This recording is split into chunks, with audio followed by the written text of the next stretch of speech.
ಇದಕ್ಕೆ ಸಮಾಜ ಅತ್ಯಂತ ಗಂಭೀರವಾಗಿ ಪರಿಗಣಿಸಬೇಕು.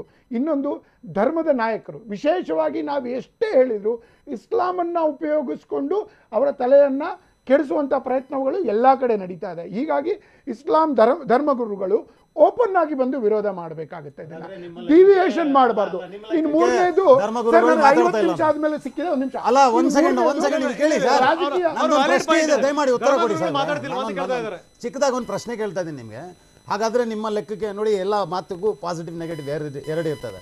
ನೀವ್ ಹೇಳ್ತಾ ಇರೋ ಲೆಕ್ಕಾಚಾರ ನೋಡಿದ್ರೆ ಎಲ್ಲೋ ಒಂದು ಕಡೆ ಧರ್ಮಗುರುಗಳ ಕುಮ್ಮಕ್ ಇದು ಮಾಡ್ತಾ ಇದೆ ಅಂತ ಹೇಳ್ತಾ ಇದ್ದೀರಿ. ಹೇಳ್ತಾ ಇಲ್ಲ, ನಾನು ಓಪನ್ ಆಗಿ ಬಂದು ವಿರೋಧ ಹಾಗಾದ್ರೆ ಹೋಗ್ಲಿ. ಅಡಿಷನಲ್ ನಾನು ನಿಮಗೆ ಇದ್ರ ಬಗ್ಗೆ ಅಂತ ಹೇಳುದು. ಇನ್ನು ಮೂರು ಅಲ್ಲ, ನಿಮಗೆ ಒಂದ್ ನಿಮಿಷ ಕೇಳಿ, ರಾಜಕೀಯದ ನಾನು ನಿಮಗೆ ಪರ್ಸನಲ್ ಆಗಿ ಇನ್ವೈಟ್ ಮಾಡ್ತೀನಿ.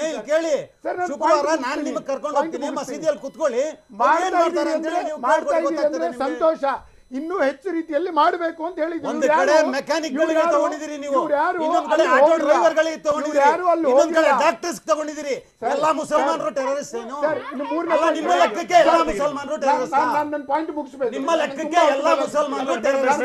ಪಾಯಿಂಟ್ ಹೇಳ್ಬಿಡ್ತೀನಿ. ಅಲ್ಲ, ಕೋವಿಡ್ ಸಂದರ್ಭದಲ್ಲಿ ನಾವು ಹೋಗಿ ಬಂದ್ ಮಾಡಿದ್ದೀವಿ ಸಾಕಷ್ಟು ಜನರಿಗೆ, ಅನ್ನ ಕೊಡಿಸಿದೀವಿ ಅವ್ರಿಗೆ. ಅದೆಲ್ಲ ನಿಮ್ಮ ಲೆಕ್ಕಕ್ಕೆ ಬೆಂಗಳೂರು ನಗರದ ಎಲ್ಲಾ ಮುಸಲ್ಮಾನರು ಕೂಡ ಭಯೋತ್ಪಾದಕರು ನಿಮ್ಮ ಲೆಕ್ಕಕ್ಕೆ. ಸಮಾಜದಲ್ಲಿ ನಾವು ಬರ್ತೀವಿ, ನಾವು ಸೂಕ್ಷ್ಮವಾಗಿರ್ಬೇಕು. ಆಸ್ಟ್ರೇಲಿಯಾದಲ್ಲಿ ಒಬ್ಬ ಡಾಕ್ಟರ್ ಅರೆಸ್ಟ್ ಮಾಡಿದಾಗ ಸುಮಾರು ದಿವಸ ಇಟ್ಟು ಇಲ್ಲ ಇವ್ರು ಇನ್ನೋಸೆಂಟ್ ಅಂತ ಕಳಿಸಿರೋದು ಮಾಡಬೇಕು. ಸರ್, ನಾನು ಇದು ಮೂರನೇ ವಿಷಯ ಹೇಳ್ತು. ಒಂದು ಸಮಾಜ, ಇನ್ನೊಂದು ಧರ್ಮ, ಮೂರನೇದು ರಾಜಕೀಯ ಸೂಕ್ಷ್ಮತೆನೂ ಇದ್ರ ಬಗ್ಗೆ ಇರಬೇಕಾಗುತ್ತೆ. ಯಾರಾದರೂ ಅರೆಸ್ಟ್ ಆದಾಗ ಅಥವಾ ಯಾರಾದರೂ ಅವರು ಧ್ವನಿ ಎತ್ತಿದಾಗ, for example recently Tejasvi Surya ಅವರು ಬೆಂಗಳೂರಿನಲ್ಲಿ NIA ಒಂದು ಸುಸಜ್ಜಿತ ಕಚೇರಿ ಆಗಬೇಕು ಅಂದರು. ಇವರು ಫಸ್ಟ್ ಡೇ ಈ ತರ ಮಾತಾಡಿದ್ದಾರೆ, ಇವರನ್ನ ಅರೆಸ್ಟ್ ಮಾಡಬೇಕು, ಇವರನ್ನ ಸ್ಯಾಕ್ ಮಾಡಬೇಕು ಅಂತ. ಸರ್, ಒಂದು ನಿಮಿಷ ನಿಲ್ಲಿ ಸರ್. DK ಶಿವಕುಮಾರ್ ಅವರು ಅಂತ ಒಬ್ಬ ನಾಯಕರು ಇವ್ರ ಬಗ್ಗೆ ಎಷ್ಟು ಕೇವಲವಾಗಿ ಅವ್ರು ಕೇಳಿರೋದು ಏನಲ್ಲ. ಮುಖ್ಯಮಂತ್ರಿಗಳು 3 ವರ್ಷ ರಸ್ತೆ ಹಾಳಾಗಿದೆ, ರೋಗಗಳು ಹೆಚ್ಚಾಗಿದೆ, ಆಸ್ಪತ್ರೆ ಬೇಕು ಅಂದ್ರೆ ಇಡೀ ಗ್ರಾಮ ರೋಗಗ್ರಸ್ತ ಗ್ರಾಮ ಅಂತ ಹೇಳ್ತಾರ. ಆಸ್ಪತ್ರೆ ಬೇಕು, ಪೊಲೀಸ್ ಸ್ಟೇಷನ್ಗಳು ಬೇಕು, ಈ ತರ NIA ಕಚೇರಿ ಬೇಕು, ಸುಸಜ್ಜಿತವಾಗಿರ್ಬೇಕು. ಕೇಸ್ಗಳಿದೆ ಅಂತ ಹೇಳಿದ್ರೆ ಅದನ್ನ ಹೋಗಿ ಎಲ್ಲೋ ಕಟ್ಟುವಂತ ಪ್ರಯತ್ನ ಇವ್ರು ಏನ್ ಮಾಡ್ತಾ ಇದಾರೆ ಅಂದ್ರೆ ಸೂಕ್ಷ್ಮವಾಗಿ ಮೆಸೇಜ್ ಕೊಡ್ತಾ ಇದ್ದಾರೆ. ಸೂಕ್ಷ್ಮವಾಗಿ ಭಯೋತ್ಪಾದಕರಿಗೆ ನಾಯಕರು ಮೆಸೇಜ್ ಕಚೇರಿ ಬೇಕು ಅಂತ ಕೇಳಬೇಕು. ಬೆಂಗಳೂರು ಟೆರರಿಸ್ಟ್ ಹಬ್ ಆಗಿದೆ ಅಂತ ಹೇಳಿ ಪಟ್ಟ ಕಟ್ಟಂಗಿಲ್ಲ. ಅದನ್ನೇ ಎಲ್ಲರೂ ಹೇಳಿದ್ರು. ಪಟ್ಟ ಕಟ್ಟಂಗಿಲ್ಲ. ವಿಚಾರಕ್ಕೆ ಬಂದ್ರೆ ಹೈಕೋರ್ಟ್ ಅಲ್ಲಿ ನಿಮಗೆ ಯಾಕೆ ಬೇಜಾರಾಗುತ್ತೆ? ಉಗ್ರ ಹಬ್ಬ ಆಗುತ್ತೆ ಬರ್ಲಿ ಅಂತ ಹೇಳಿ ಯಾರು ಬೆಂಗಳೂರು ಟೆರರಿಸ್ಟ್ ಹಬ್ಬ ಬಿಡಿ. ಹಾಗಾದ್ರೆ ನಿಮ್ಮ ಲೆಕ್ಕಕ್ಕೆ NIA ಬೇಕು ಅಂತ ನಾವು ಕೂಡ ಕೇಳಿದ್ದು. ಏನಂದ್ರೆ ಬೆಂಗಳೂರು ನಗರ ಟೆರರಿಸ್ಟ್ ಹಬ್ ಆಗಿದೆ ಕೊಡಿ ಅಂತ ಕೇಳಿದ್ರೆ ತಪ್ಪಾಗುತ್ತಲ್ವಾ? ಜನಪ್ರತಿನಿಧಿ ಅವ್ರದೇ ಕೇಳಿದ್ರೆ ಇಲ್ಲಿ ಉಗ್ರ ಚಟುವಟಿಕೆಗಳು ಆಗ್ತಾ ಇಲ್ವಾ? ಹಾಗಾದ್ರೆ ಸರ್, ಇಲ್ಲಿ ನಾನು ಪ್ರಶ್ನೆಗೆ ನೀವು ಉಗ್ರ ಚಟುವಟಿಕೆಗಳು ಆಗ್ತಾ ಡೈವರ್ಟ್ ಮಾಡಬೇಡಿ. ನೀವೇನ್ ಹೇಳಿದ್ರಿ? NIA ಕಚೇರಿಯಲ್ಲಿ ಬೇಕು, ಅದಕ್ಕೆ ನಮ್ಮ ಸಮರ್ಥನೆ ಇದೆ. ಒಂದು ಎಕ್ಸಾಂಪಲ್, ನನ್ನ ಮಾತು ಪೂರ್ತಿ ಕೇಳಿ ಸರ್. ತೇಜಸ್ವಿ ಸೂರ್ಯ ಅವರು ಹೋಮ್ ಮಿನಿಸ್ಟರ್ ಭೇಟಿ ಮಾಡ್ತಾರೆ. ಭೇಟಿ ಮಾಡಿ ಏನ್ ಹೇಳಬೇಕು? NIA ಬೇಕಾಗಿದೆ ಕಚೇರಿ ಅಂತೇಳಿ ಮುಗಿದ್ರೆ ಕತೆ ಅಷ್ಟೇ. ಬೆಂಗಳೂರು ಟೆರರಿಸ್ಟ್ ಹಬ್ ಅಂತ ಹೇಳಿ ಒಂದು ಪಟ್ಟ ಯಾಕೆ ಸರ್ ಕಟ್ಟಿಲ್ಲ? ಹಂಗಂದ್ರೆ ಬೆಂಗಳೂರು ನಗರದಲ್ಲಿ ಎಷ್ಟು ನಿಮ್ಮ ಲೆಕ್ಕಕ್ಕೆ ಟೆರರಿಸ್ಟ್ ಸುಸಜ್ಜಿತ ಆಫೀಸು ಈಗ 8 ರಾಜ್ಯಗಳಲ್ಲಿ ಇದೆ. 8 ರಾಜ್ಯಗಳಲ್ಲಿ ಮೊನ್ನೆ 28 ಸೆಪ್ಟೆಂಬರ್ಗೆ 3 ಹೊಸ ರಾಜ್ಯಗಳಲ್ಲಿ NIA ತನ್ನ ಕಚೇರಿಯನ್ನ ತೆಗೆದಿದೆ. ಅದರ ಅರ್ಥ ಅಲ್ಲೆಲ್ಲ ಟೆರರಿಸಂ ಹಬ್ ಆಗಿದೆ ಅಂತ ಹೇಳಿ ಅವರು ವಿರೋಧ ಮಾಡಬೇಕಾಗಿದೆ. ಚುನಾಯಿತ ಪ್ರತಿನಿಧಿಯಲ್ಲೂ ಕೂಡ ನಮ್ಮ ರಾಜ್ಯ ನಮ್ಮ ನಗರ ಟೆರರಿಸ್ಟ್ ಹಬ್ ಆಗಿದೆ ಅಂತ ಹೇಳಿ ಹೇಳಿಲ್ಲ. ಅವೆಲ್ಲ ಬಕ್ವಾಸ್ರಿ ಅಲ್ಲ, ಅವೆಲ್ಲ ನೀವು ಒಪ್ಕೊಳ್ಳಿ. ಇಲ್ಲಿ ಚಟುವಟಿಕೆಗಳು ಆಗ್ತಾ ಇದೆ, ಅದು ನಮಗೆ ನಿಮಗೆ ಸಂಬಂಧಪಟ್ಟಿರೋದಲ್ಲ. ಬಕ್ವಾಸ್ ಅಲ್ಲ. ಹೈಕೋರ್ಟ್ ಅಲ್ಲಿ NIA ಕೇಳಿದೆ ಸಪರೇಟ್ ಬೆಂಚ್ ಕೊಡಿ. ಹೈಕೋರ್ಟ್ ಅಲ್ಲಿ ಕೇಳಿದೆ, ಹೈಕೋರ್ಟ್ ಅದಕ್ಕೆ ಡೈರೆಕ್ಷನ್ಸ್ ಕೊಟ್ಟಿದೆ ಸರ್ಕಾರಕ್ಕೆ, NIA ಕೊಡಿ ಅಂತ ಹೇಳಿ. ಅದಕ್ಕೆ ನಮ್ಮ ಸಮರ್ಥನೆ ಇದೆಯಲ್ಲ. ನಿಮ್ಮನ್ನ ಯಾರು ಹಂಗಂದಿದ್ರೆ ನೀವು ಟಾರ್ಗೆಟ್ ಮಾಡಿ, ಆದ್ರೆ ಬೇಕು ಅಂತ ಹೇಳಿದಾಗ ಎಸ್ ಬೇಕಾಗಿದೆ ಅಷ್ಟೇ. ಆಗಿಲ್ವಾ ಇನ್ಸಿಡೆಂಟ್ಗಳಾಗಿಲ್ವಾ? ನಗರಕ್ಕೆ ಒಂದು ಮೇಡಮ್, ಟೆರರಿಸ್ಟ್ ಪಟ್ಟ ಕಟ್ಟಂಗಿಲ್ವಲ್ಲ ನೀವು? ಒಂದ್ ನಿಮಿಷ ಅನಿಲ್ ಮೇಡಮ್ ಯಾಕಂದ್ರೆ ಅವ್ರೀಗ ಹೇಳಿದ್ರು, ಈಗ ಇವ್ರೇನೋ ಹೇಳಿದ್ರು ಅಂದ್ರೆ ಬೆಂಗಳೂರಿನ ಎಲ್ಲ ಕಡೆ ಈಗ ಮಸೀದಿಯಲ್ಲಿ, ನಾನು ಎಲ್ಲ ಮಸೀದಿ ಅಂತ ಹೇಳ್ತಾ, ಒಂದು ಪ್ರತ್ಯಕ್ಷ ಉದಾಹರಣೆ ಇದೆ, ತನಿಖಾ ದಳನೇ ಹೇಳಿದೆ. ಈಗ 1-2 ತಿಂಗಳ ಹಿಂದೆ ಒಬ್ಬ ಟೆರರಿಸ್ಟ್ ಮಸೀದಿಯಲ್ಲಿ, ಅವನ ಹೆಸರು ಏನೋ ಇದೆ, ಅಬ್ದುಲ್ ರೆಹಮಾನ್ ಏನೋ, 30 ವರ್ಷದವನಿಗೆ ಮಸೀದಿಯಲ್ಲಿ, ಚಿಕ್ಕಪೇಟೆ ಮಸೀದಿಯಲ್ಲಿ ಆಶ್ರಯ ತಾಣ ಕೊಟ್ಟಿದ್ದಾರೆ. ಇದಕ್ಕೆ ನಿಮ್ಮ ಅಭಿಪ್ರಾಯ ಹೇಳಿ ನನಗೆ. 3 ತಿಂಗಳ ಹಿಂದೆ ನೀವು ನೋಡಿ, 2014ರಲ್ಲಿ ಬಿಹಾರದಲ್ಲಿ ಬಂಧನವಾಗಿದ್ದ ಒಬ್ಬ ಉಗ್ರನ, ಅವನು ತಪ್ಪಿಸ್ಕೊಂಡಿದ್ದ, ಅವನಿಗೆ ಒಬ್ಬ ಮೌಲ್ವಿ, ಬೆಂಗಳೂರಿನ ಒಬ್ಬ ಚಿಕ್ಕಪೇಟೆಯ ಮೌಲ್ವಿ ಅವನಿಗೆ ಆಶ್ರಯ ತಾಣ ಕೊಟ್ಟಿದ್ದಾರೆ. ದಯವಿಟ್ಟು ನೀವು ನಗ್ಬೇಡಿ, ಇದು ಗಂಭೀರ ಸ್ಥಿತಿ ಇದೆ. ಮತ್ತೆ ರಾಷ್ಟ್ರೀಯ ತನಿಖಾ ದಳ ಬೆಂಗಳೂರಿಗೆ ಬರ್ತದೆ ಅಂದ್ರೆ ಅಶ್ರಫ್ ತಾವೇನು ಹೇಳಿಕೊಟ್ರಿ? ಅಶ್ರಫ್, ಆದ್ರಿಂದ ನಿಮ್ಗೆ ಇದು ಉಗ್ರವಾಗಿದೆ, ನಿಜವಾದಂತ ಸ್ಥಿತಿ ಇದಲ್ಲ. ಮತ್ತೇನು ಅಂತ ಹೇಳ್ಬೋದಾ ನೀವು? ಮತ್ಯಾವುದು ನಿಜವಾದ ಸ್ಥಿತಿ? ನಿಜವಾದ ಸ್ಥಿತಿ ನಾನು ಹಳ್ಳಿಯಲ್ಲಿ 1 ಗಂಟೆಯಲ್ಲಿ 80,000 ಫೋನ್ ಕಾಲ್ಸ್ ಹೋಗಿ ಎಷ್ಟು ಜನ ಬಿಜೆಪಿ ಮತ್ತು ಅದರ ಹಿಂದಿರುವಂತ ಶಕ್ತಿಗಳು ಅವರು ಮಾಡ್ತಾ ಇದ್ದಾರೆ.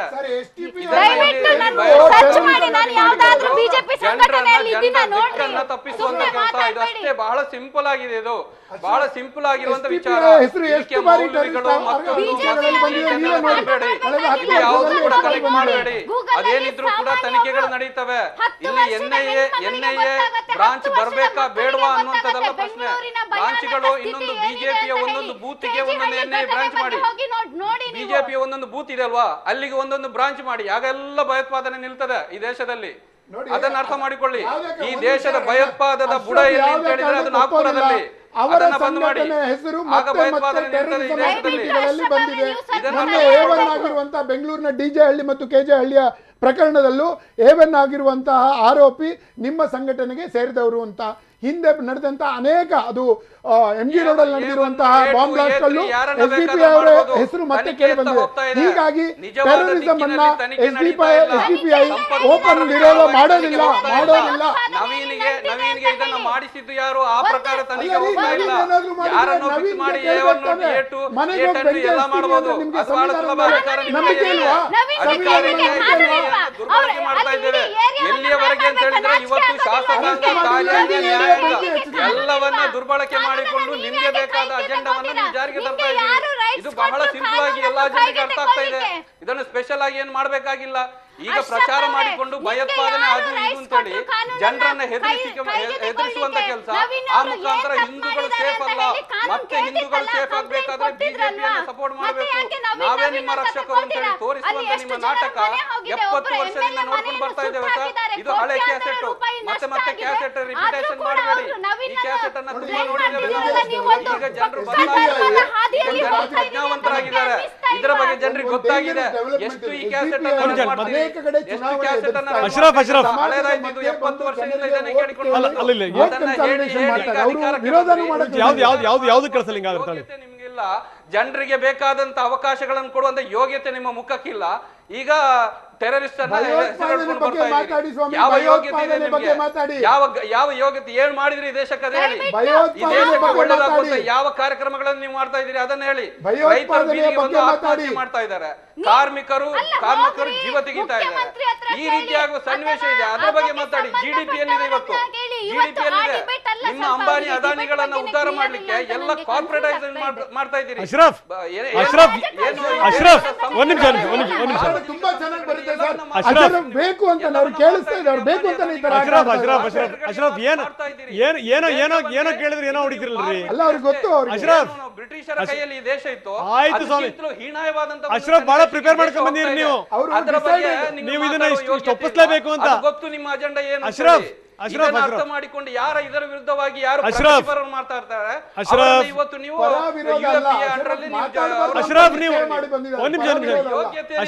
ಕೇಳಿಸ್ಕೊಳ್ಳಿ. ಮತ್ತು ಇದರ ಹಿಂದೆ ಇರುವಂತ ಸಂಘ ಪರಿವಾರದ ಯೋಗ್ಯತೆ ಎಷ್ಟು? ಅದನ್ನ ಅರ್ಥ ಮಾಡ್ಕೊಳ್ಳಿ. ಜನರು ಪ್ರಜ್ಞಾವಂತರಾಗ್ತಾ ಇದ್ದಾರೆ ನಿಮ್ಮ ದಾರಿ ತಪ್ಪುವಂತ ವಿಚಾರಗಳಲ್ಲಿ. ಇವತ್ತು ಜನರು ಹೋಗ್ತಾ ಇಲ್ಲ ಗೊತ್ತಿದೆ.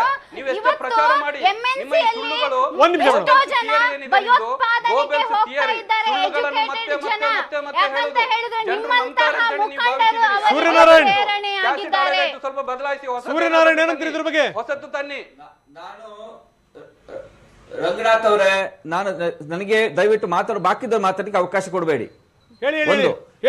ಇಷ್ಟೆಲ್ಲ ಆಗ್ತಾ ಇರೋದ್ರ ಉದ್ದೇಶ ಏನು ಅಂತ ರಫೀಕ್ ಅವರಿಗೆ ಇಷ್ಟೆಲ್ಲ ಮಾಡ್ತಿರೋ ಉದ್ದೇಶ ಏನು ಅಂತ ಕೇಳಿ ಕುರಾನ್ ಅಲ್ಲಿ ದಾರುಲ್ ಹರಬ್, ದಾರುಲ್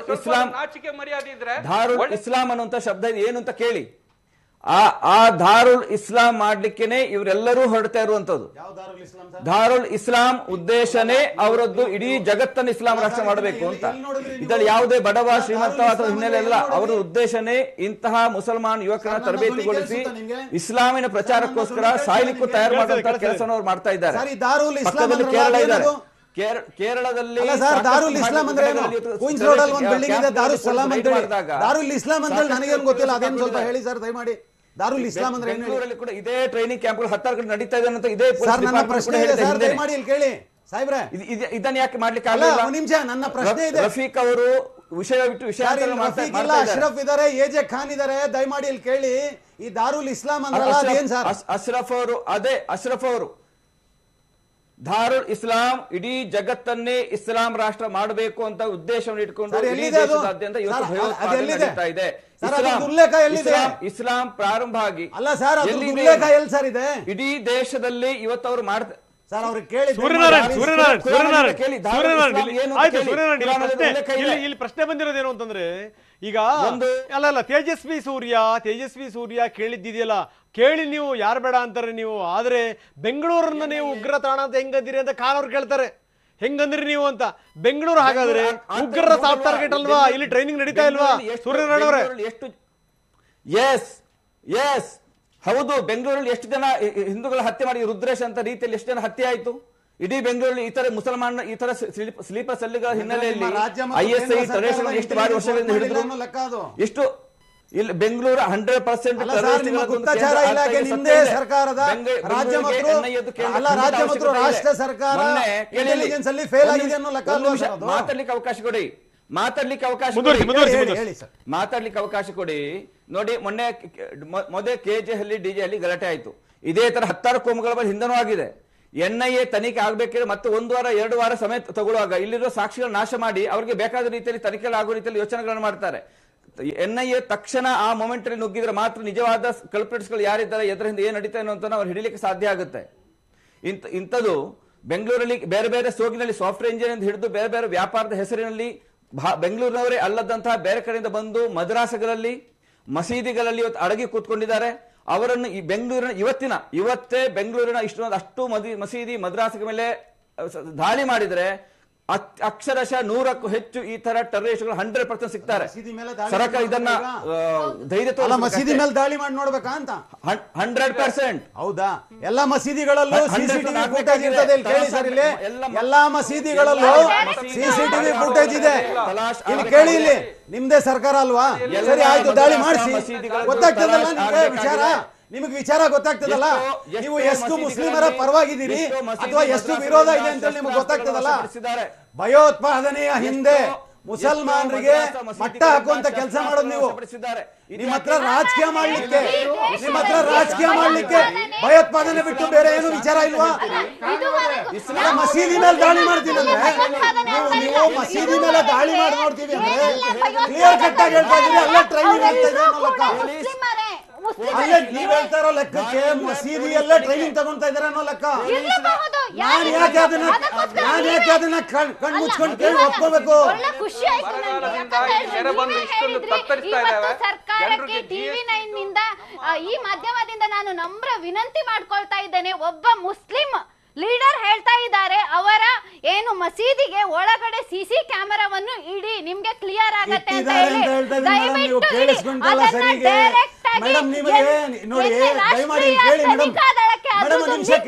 ನಾನು ಜೋರಾಗಿ ಮಾತಾಡ್ತೀನಿ, ಏನ್ ಕೇಳಿ? ಒಂದು ನಿಮಿಷ ಕೇಳ್ರಮ್ಮ. ಆಗ್ಲೂ ಒಂದ್ ಯಾವ್ದೋ ಮಿಸ್ಇನ್ಫಾರ್ಮೇಶನ್ ಕೊಟ್ರಿ, ಈಗ್ಲೂ ಹೇಳ್ತಾ ಇದ್ದೀನಿ. ನಾನು ಎಲ್ಲೂ ಕೈ ಜೋಡಿಸಿ ಹೇಳಿಲ್ವಲ್ಲ. ಜನರಿಗೆ ನಾನು ಎಲ್ಲೂ ಕೈ ಜೋಡಿಸಿ ಹೇಳಿಲ್ವಲ್ಲ. ಆಲ್ರೆಡಿ ಸಿಸಿಟಿವಿ ಫುಟೇಜ್ ಇದೆ, ಆಲ್ರೆಡಿ ಸಿಸಿಟಿವಿ ಫುಟೇಜ್ ಇದೆ. ಇಲ್ಲಿ ನೋಡಿ ಸರ್, ಒಂದ್ ನಿಮಿಷ ಕೇಳಿ ಸರ್ ದಯಮಾಡಿ. ನಮ್ಮ ಹೋಮ್ ಮಿನಿಸ್ಟರ್ ಬೊಮ್ಮಾಯಿ ಸಾಹೇಬ್, ಅಮಿತ್ ಶಾ ಅವರು, ಅವರ ಇಂಟೆಲಿಜೆನ್ಸ್ ಕೆಟ್ಟೋಗಿದೆ ಅನ್ನೋ ಲೆಕ್ಕ ಏನ್ ಹೇಳಿ? ಅವರ ಇಂಟೆಲಿಜೆನ್ಸ್ ಕೆಟ್ಟೋಗಿದೆ ಅನ್ನೋ ಲೆಕ್ಕ ಅದು. ಅದನ್ನ ನಾನು ಯಾಕೆ ಅಕ್ಸೆಪ್ಟ್ ಮಾಡ್ಬೇಕು? ನಾನು ಯಾಕೆ ಅಕ್ಸೆಪ್ಟ್ ಮಾಡ್ಬೇಕು? ಅದನ್ನ ನೀವು ಹೇಳಿ. ಖಾನ್ ಅವ್ರು ಮಾಡ್ತಾ ಇದಾರಲ್ಲ ಆತರ ಎವ್ರಿ ಟೈಮ್ 3 ವಿಷಯಗಳನ್ನ ಹೇಳಿದೆ ನಾನು. ರಾಜಕೀಯದವರು ಸರಿ ಮಾಡಬೇಕು, ಸಮಾಜ ಸರಿ ಮಾಡಬೇಕು, ಧರ್ಮ ಸರಿ ಮಾಡಬೇಕು. ಪ್ರತಿ ಸಲ ಧರ್ಮದ ಹಿಂದೆ ಹೋಗಿ ಏನು ಸುಮಾರು ಗಲಾಟೆ ಮಾಡ್ಸಕ್ಕೆ ಏನ್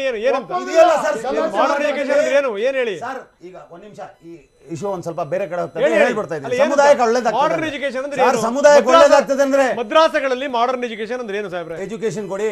ಏನು ಎಜುಕೇಶನ್ ನಾಟ್ ಓನ್ಲಿ ಧಾರ್ಮಿಕವಾಗಲ್ಲ, ಪ್ರಪಂಚದಲ್ಲಿ ಏನ್ ನಡೀತಾ ಇದೆ ಅದು ಕೂಡ ತೋರಿಸ್ಬೇಕಲ್ಲ ಅವ್ರಿಗೆ. ಒಪ್ತೀರಾ ನೀವು? ಕೊಡ್ಬೇಕಲ್ಲ ಸರ್. ಒಪ್ತೀರಾ ಸರ್ಕಾರ ಕೊಟ್ರೆ ಒಪ್ಕೊಳ್ಳಲ್ಲ ಇವರು.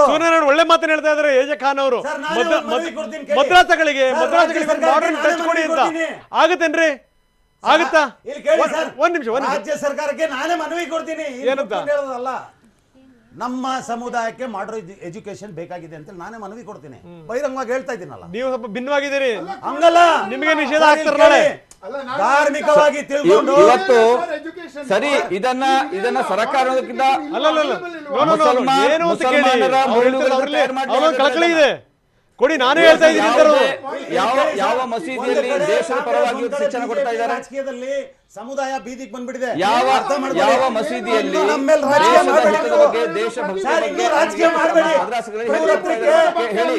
ನಾವು ಮಾತಾಡ್ತಾ ಇರೋದು ಲಾಕ್ಡೌನ್ ಸಂದರ್ಭದಲ್ಲಿ ನಾವು ಲೇಡೀಸ್ ಹತ್ರ ಮಾತಾಡಿದ್ರಿ. ಒಂದ್ ನಿಮಿಷ ಕೇಳಿ ಸರ್. ಲಾಕ್ಡೌನ್ ಸಂದರ್ಭದಲ್ಲಿ ನೀವು ಒಬ್ರು ಲೇಡೀಸ್ ಹತ್ರ ಮಾತಾಡಿದ್ರಿ, ಆಕೆ ಮುಸ್ಲಿಂ, ಅವ್ರ ಹತ್ರ ಮನೇಲಿ ಊಟ ಇರಲಿಲ್ಲ, ನೀವೆಲ್ಲ ಬೇಜಾರಿಂದ ಒಂದು ಮಾತು ಹೇಳಿದ್ರಿ. ಇಡೀ ಸಮುದಾಯ ಕುತ್ಕೊಂಡು ಅಟ್ಲೀಸ್ಟ್ ಮಾಧ್ಯಮದವರು, ಅದು ಸ್ಪೆಸಿಫಿಕ್ ಆಗಿ TV9 ಅವರು ನಮಗೆ ಸಹಾಯ ಮಾಡಿದ್ರು ಅನ್ನೋ ವಿಚಾರ ಇದೆ. ಅದೇ ತರ ಸಮುದಾಯಕ್ಕೆ ಏನು ಅನುಕೂಲ ಬೇಕು ಅದನ್ನು ಕೂಡ ಒಂದು ಚರ್ಚೆ ಮಾಡಿ ಸರ್. ಬರೀ ಭಯೋತ್ಪಾದಕನೇ ಖಾನ್ ಅಂದ ತಕ್ಷಣ ಅಥವಾ ಇನ್ನೊಂದು ಮಾತಾಡ್ತೀನಿ ಕೇಳಮ್ಮ, ಪ್ಲೀಸ್ ಒಂದು ನಿಮಿಷ ಕೇಳಿ ಅಕ್ಕ. SDPI PFI ಅಂದ್ರೆ ಮುಸ್ಲಿಂ ಅಲ್ಲ, ಮುಸ್ಲಿಂ ಅಂದ್ರೆ SDPI PFI ಅಲ್ಲ, ಎಲ್ಲೋ ನಾವಿದ್ದೀವಿ, ಬರ್ತಿದ್ದೀವಿ ನಾವು. ನೀವು SDPI ಮೇಲೆ ಇರೋ ರಾಜಕೀಯ ಸಮುದಾಯದ ಮೇಲೆ ತೋರಿಸ್ಬೇಡಿ. ನೀವು ಜಮೀರ್ ಅಹ್ಮದ್ ಖಾನ್ ಮೇಲೆ ಇರೋ ರಾಜಕೀಯ ಸಮುದಾಯದ ಮೇಲೆ ತೋರಿಸ್ಬೇಡಿ. ಬಗ್ಗೆ ಮಾತಾಡ್ತಾ ಇದ್ದೇವೆ. ಭಯೋತ್ಪಾದನೆ ಭಯೋತ್ಪಾದನೆ ಆಗಿದೆ ಅಲ್ಲ, ಎಲ್ಲೋ ಒಂದ್ ಕಡೆ ಜಮೀರ್ ಅಹ್ಮದ್ ಆಗ್ಲಿ ಅಥವಾ ರೋಷನ್ ಬೇಗ್ ಆಗ್ಲಿ ಅಂತವ್ರ ಮೇಲೆ ಇರೋ ರಾಜಕೀಯ ಸಮುದಾಯದ ಮೇಲೆ ತೋರಿಸ್ಬೇಡಿ. ಒಂದು ರಿಪೋರ್ಟ್ ಹೇಳ್ತೀನಿ ಇದಕ್ಕೆ. ಸಮುದಾಯ ಈಗ ನಿನ್ನೆ ಮೊನ್ನೆ ಅಷ್ಟೇ ಒಂದು ಗಾಡಿ ಸೀದಾಗಿದೆ ಆಟೋ, 80,000 ಅಟೆಂಡ್ ಕಟ್ಟಿ ಅಂತಾರ ಅವರು ಬೀದಿಲ್ ಬಂದ್ಬಿಟ್ಟಿದ್ದಾರೆ. ಇನ್ನ ಎಷ್ಟಂತ ಬೀದಿಲ್ ಬರ್ಬೇಕು? ಆಟೋ ಓಡಿಸ್ತಾ ಇದ್ದಾರೆ, ಅದಕ್ಕೆ ಯಾರು ಜವಾಬ್ದಾರಿ? ಅವರ ಜೀವನ ಅವರೇ ನೋಡ್ಕೋಬೇಕು. ನಿಮ್ಮ ಸರ್ಕಾರಗಳೇ ನಮಗೆ ಕೊಟ್ಟಿಲ್ಲಮ್ಮ. ಏನ್ ಕೊಡ್ಬೇಕು? ನಾವು ಧ್ವನಿ ಎತ್ತಿದ ತಕ್ಷಣ ಅವ್ರ ಸರ್ಕಾರ ನಿಮ್ ಸರ್ಕಾರ ಅಲ್ವಾ? ಧ್ವನಿ ಎತ್ತಿದ ತಕ್ಷಣ ಅಲ್ಲ, ಅವ್ರ ಸರ್ಕಾರ ನಿಮ್ ಸರ್ಕಾರ ಅಲ್ವಾ? ಅಲ್ಲ, ಒಂದ್ ನಿಮಿಷ ಖಾನ್ ಖಾನ್ ಖಾನ್ ಖಾನ್ ಅವ್ರ ಸರ್ಕಾರ ನಿಮ್ ಸರ್ಕಾರ ಅಲ್ವಾ? ಆ ಸರ್ಕಾರ ನಮ್ ಪರವಾಗಿಲ್ಲ ಸರ್, ಸಂವಿಧಾನಾತ್ಮಕವಾಗಿ ಕೆಲಸ ಮಾಡಲಿಲ್ಲ. ಯಾವ್ದು ಮಾಡಿದೆ? ಸಂವಿಧಾನಾತ್ಮಕವಾಗಿ ಯಾವ್ದು ಮಾಡಿದೆ? ತೋರಿಸ್ತೀನಿ. ಸಂವಿಧಾನಾತ್ಮಕವಾಗಿ ಹೇಳಿ, ನಮಗ್ ಮೀಸಲಾತಿ ಸಿಗ್ಬೇಕಾಗಿತ್ತಲ್ಲ. ಯಾರಿಗೆ? ಸ್ಪೆಸಿಫಿಕ್ ಆಗಿ ಖಾನ್ಗಲ್ಲ. ನಮ್ಮಲ್ಲಿ ಪಿಂಜಾರ ಇದೆ, ನದಾಫ್ ಇದೆ, ಪತ್ತರ್ಪೋಡ್ ಇದೆ, ಅಂತವ್ರಿಗೆ ಆರ್ಥಿಕ ಶಿಕ್ಷಣ ಸಾಮಾಜಿಕವಾಗಿ ಸರ್ಕಾರದ ಸವಲತ್ತುಗಳು ಮಾತ್ರ ಇವರಿಗೆ ಬೇಕಾಗಿದೆ. ಯಾವುದೇ ಎಜುಕೇಶನ್ ಲೋನ್ ಇಲ್ಲ ಅಥವಾ ಶಾಲೆಯಲ್ಲಿ ಈಗ ನಿಮ್ಮವರಿಗೆ ಎಷ್ಟು ರೀತಿಯ ಆದಾಯ ಸರ್ಕಾರದಿಂದ 10ನೇ ಕ್ಲಾಸ್ ಓದಿದ್ರೆ ಸಾಕು, ಆ ಹೆಣ್ಣು ಮಕ್ಕಳಿಗೆ ಎಲ್ಲ ರೀತಿಯ ಸೌಲಭ್ಯ ಇವತ್ತು ಸರ್ಕಾರ RTI ಹಾಕಿನೇ ಗೊತ್ತಾಗಿದ್ದು. ಈಗ ಗೂಗಲ್ ಹಾಕಿ ನೀವು ನೋಡಿ, ಗೂಗಲ್ ಹಾಕಿ ತಗೊಂಡು ಈ ದೇಶದಲ್ಲಿ ದೇಶಕ್ಕೆ ದ್ರೋಹ ಬಗ್ಗೆ ಅಂತ ಹೋಗಿ ಸಮಾಜಕ್ಕೆ ಒಳ್ಳೆ ಕೆಲಸ ಮಾಡ್ಬಿಡಿ. ಅವರ ಮಕ್ಕಳಿಗೆ ಒಳ್ಳೆ ಶಿಕ್ಷಣ ಕೊಡ್ಲಿ. ಏನು ಇದುವರೆಗೂ ಭಯೋತ್ಪಾದನೆ ಆಗಿದೆಯಲ್ಲ, ಭಯೋತ್ಪಾದನೆ ಅಶ್ರಫ್ ಮಾತಾಡ್ತಾರೆ. ಒಂದ್ ನಿಮಿಷ ಅಶ್ರಫ್, ನೀವು ಪಾಯಿಂಟ್ ಬಿಟ್ಟು ಎಲ್ಲೆಲ್ಲ ಹೋಗ್ಬೇಡಿ, ದಯವಿಟ್ಟು ಪಾಯಿಂಟ್ ಮಾತಾಡಿ, ಭಾಷಣ ಮಾಡಬೇಡಿ ಪ್ಲೀಸ್. ಅಶ್ರಫ್ ಹೇಳಿ, ಮುಂದುವರಿಸಿ ಪ್ಲೀಸ್, ಮುಂದುವರಿಸಿ. ಪಾಯಿಂಟ್ ಅನ್ನು ಹೇಳ್ತಾ ಇದ್ದೀನಿ, ಮುಂದುವರಿಸಿ, ಟೈಮ್ ವೇಸ್ಟ್ ಮಾಡಬೇಡಿ ಪ್ಲೀಸ್. ನೋಡಿ ಸರ್, ಇಲ್ಲಿ ಹೇಳ್ತಾ ಇದ್ದಾರೆ ಅವರು ಮದ್ರಸಾಗಳ ಬಗ್ಗೆ, ಇದನ್ನ ಮದ್ರಸಾದೊಳಗೆ ದಾಳಿ ಮಾಡಿ ಅಂತ ಹೇಳಿ. ದಾಳಿ ಮಾಡುವ ಅವಶ್ಯಕತೆ ಇಲ್ಲ. ನಾನು ಹೇಳ್ತೇನೆ, ಅಲ್ಲಿ ಹೋಗಿ ಯಾವಾಗ ಬೇಕಾದ್ರೂ ತನಿಖೆ ಮಾಡಿ, ಅದು ಓಪನ್ ಇದೆ. ಎಲ್ಲಿ ಯಾಕೆ ದಾರಿ ತಪ್ಪಿಸುವಂತ ಕೆಲಸವನ್ನ ಮಾಡ್ತಾರೆ? ಇಲ್ಲಿ ಅವರು ಏನ್ ಹೇಳ್ತಾರೆ, ಇಲ್ಲಿ ಇದರ ಹಿಂದಿರುವಂತ ಎಷ್ಟೋ ಮದ್ರಾಸುಗಳಲ್ಲಿ ಮಸೀದಿಗಳಿಂದ ಶಸ್ತ್ರಾಸ್ತ್ರ ವಶಪಡಿಸಿದ್ದಾರೆ. ನೀವು ಶಾಂತಿ ಬಗ್ಗೆ ಬೋಧನೆ ಮಾಡುವವರಾದ್ರೆ, ನೀವು ಶಾಂತಿ ದೂತರ ಹೌದಾದ್ರೆ, ಇಸ್ಲಾಂ ಅಂದ್ರೆ ಶಾಂತಿ ಅಂತ ಹೇಳ್ತಿರಲ್ಲ, ಶಾಂತಿ ದೂತರ ಪ್ರಾರ್ಥನಾ ಸ್ಥಳದಲ್ಲಿ ಶಸ್ತ್ರಗಳು ಯಾಕೆ ಬೇಕಾಗಿದೆ? ಶಾಂತಿ ದೂತರ ಪ್ರಾರ್ಥನಾ ಸ್ಥಳದಲ್ಲಿ ಶಸ್ತ್ರಗಳು ಯಾಕೆ? ಉದ್ದೇಶ ಏನಾದ್ರೆ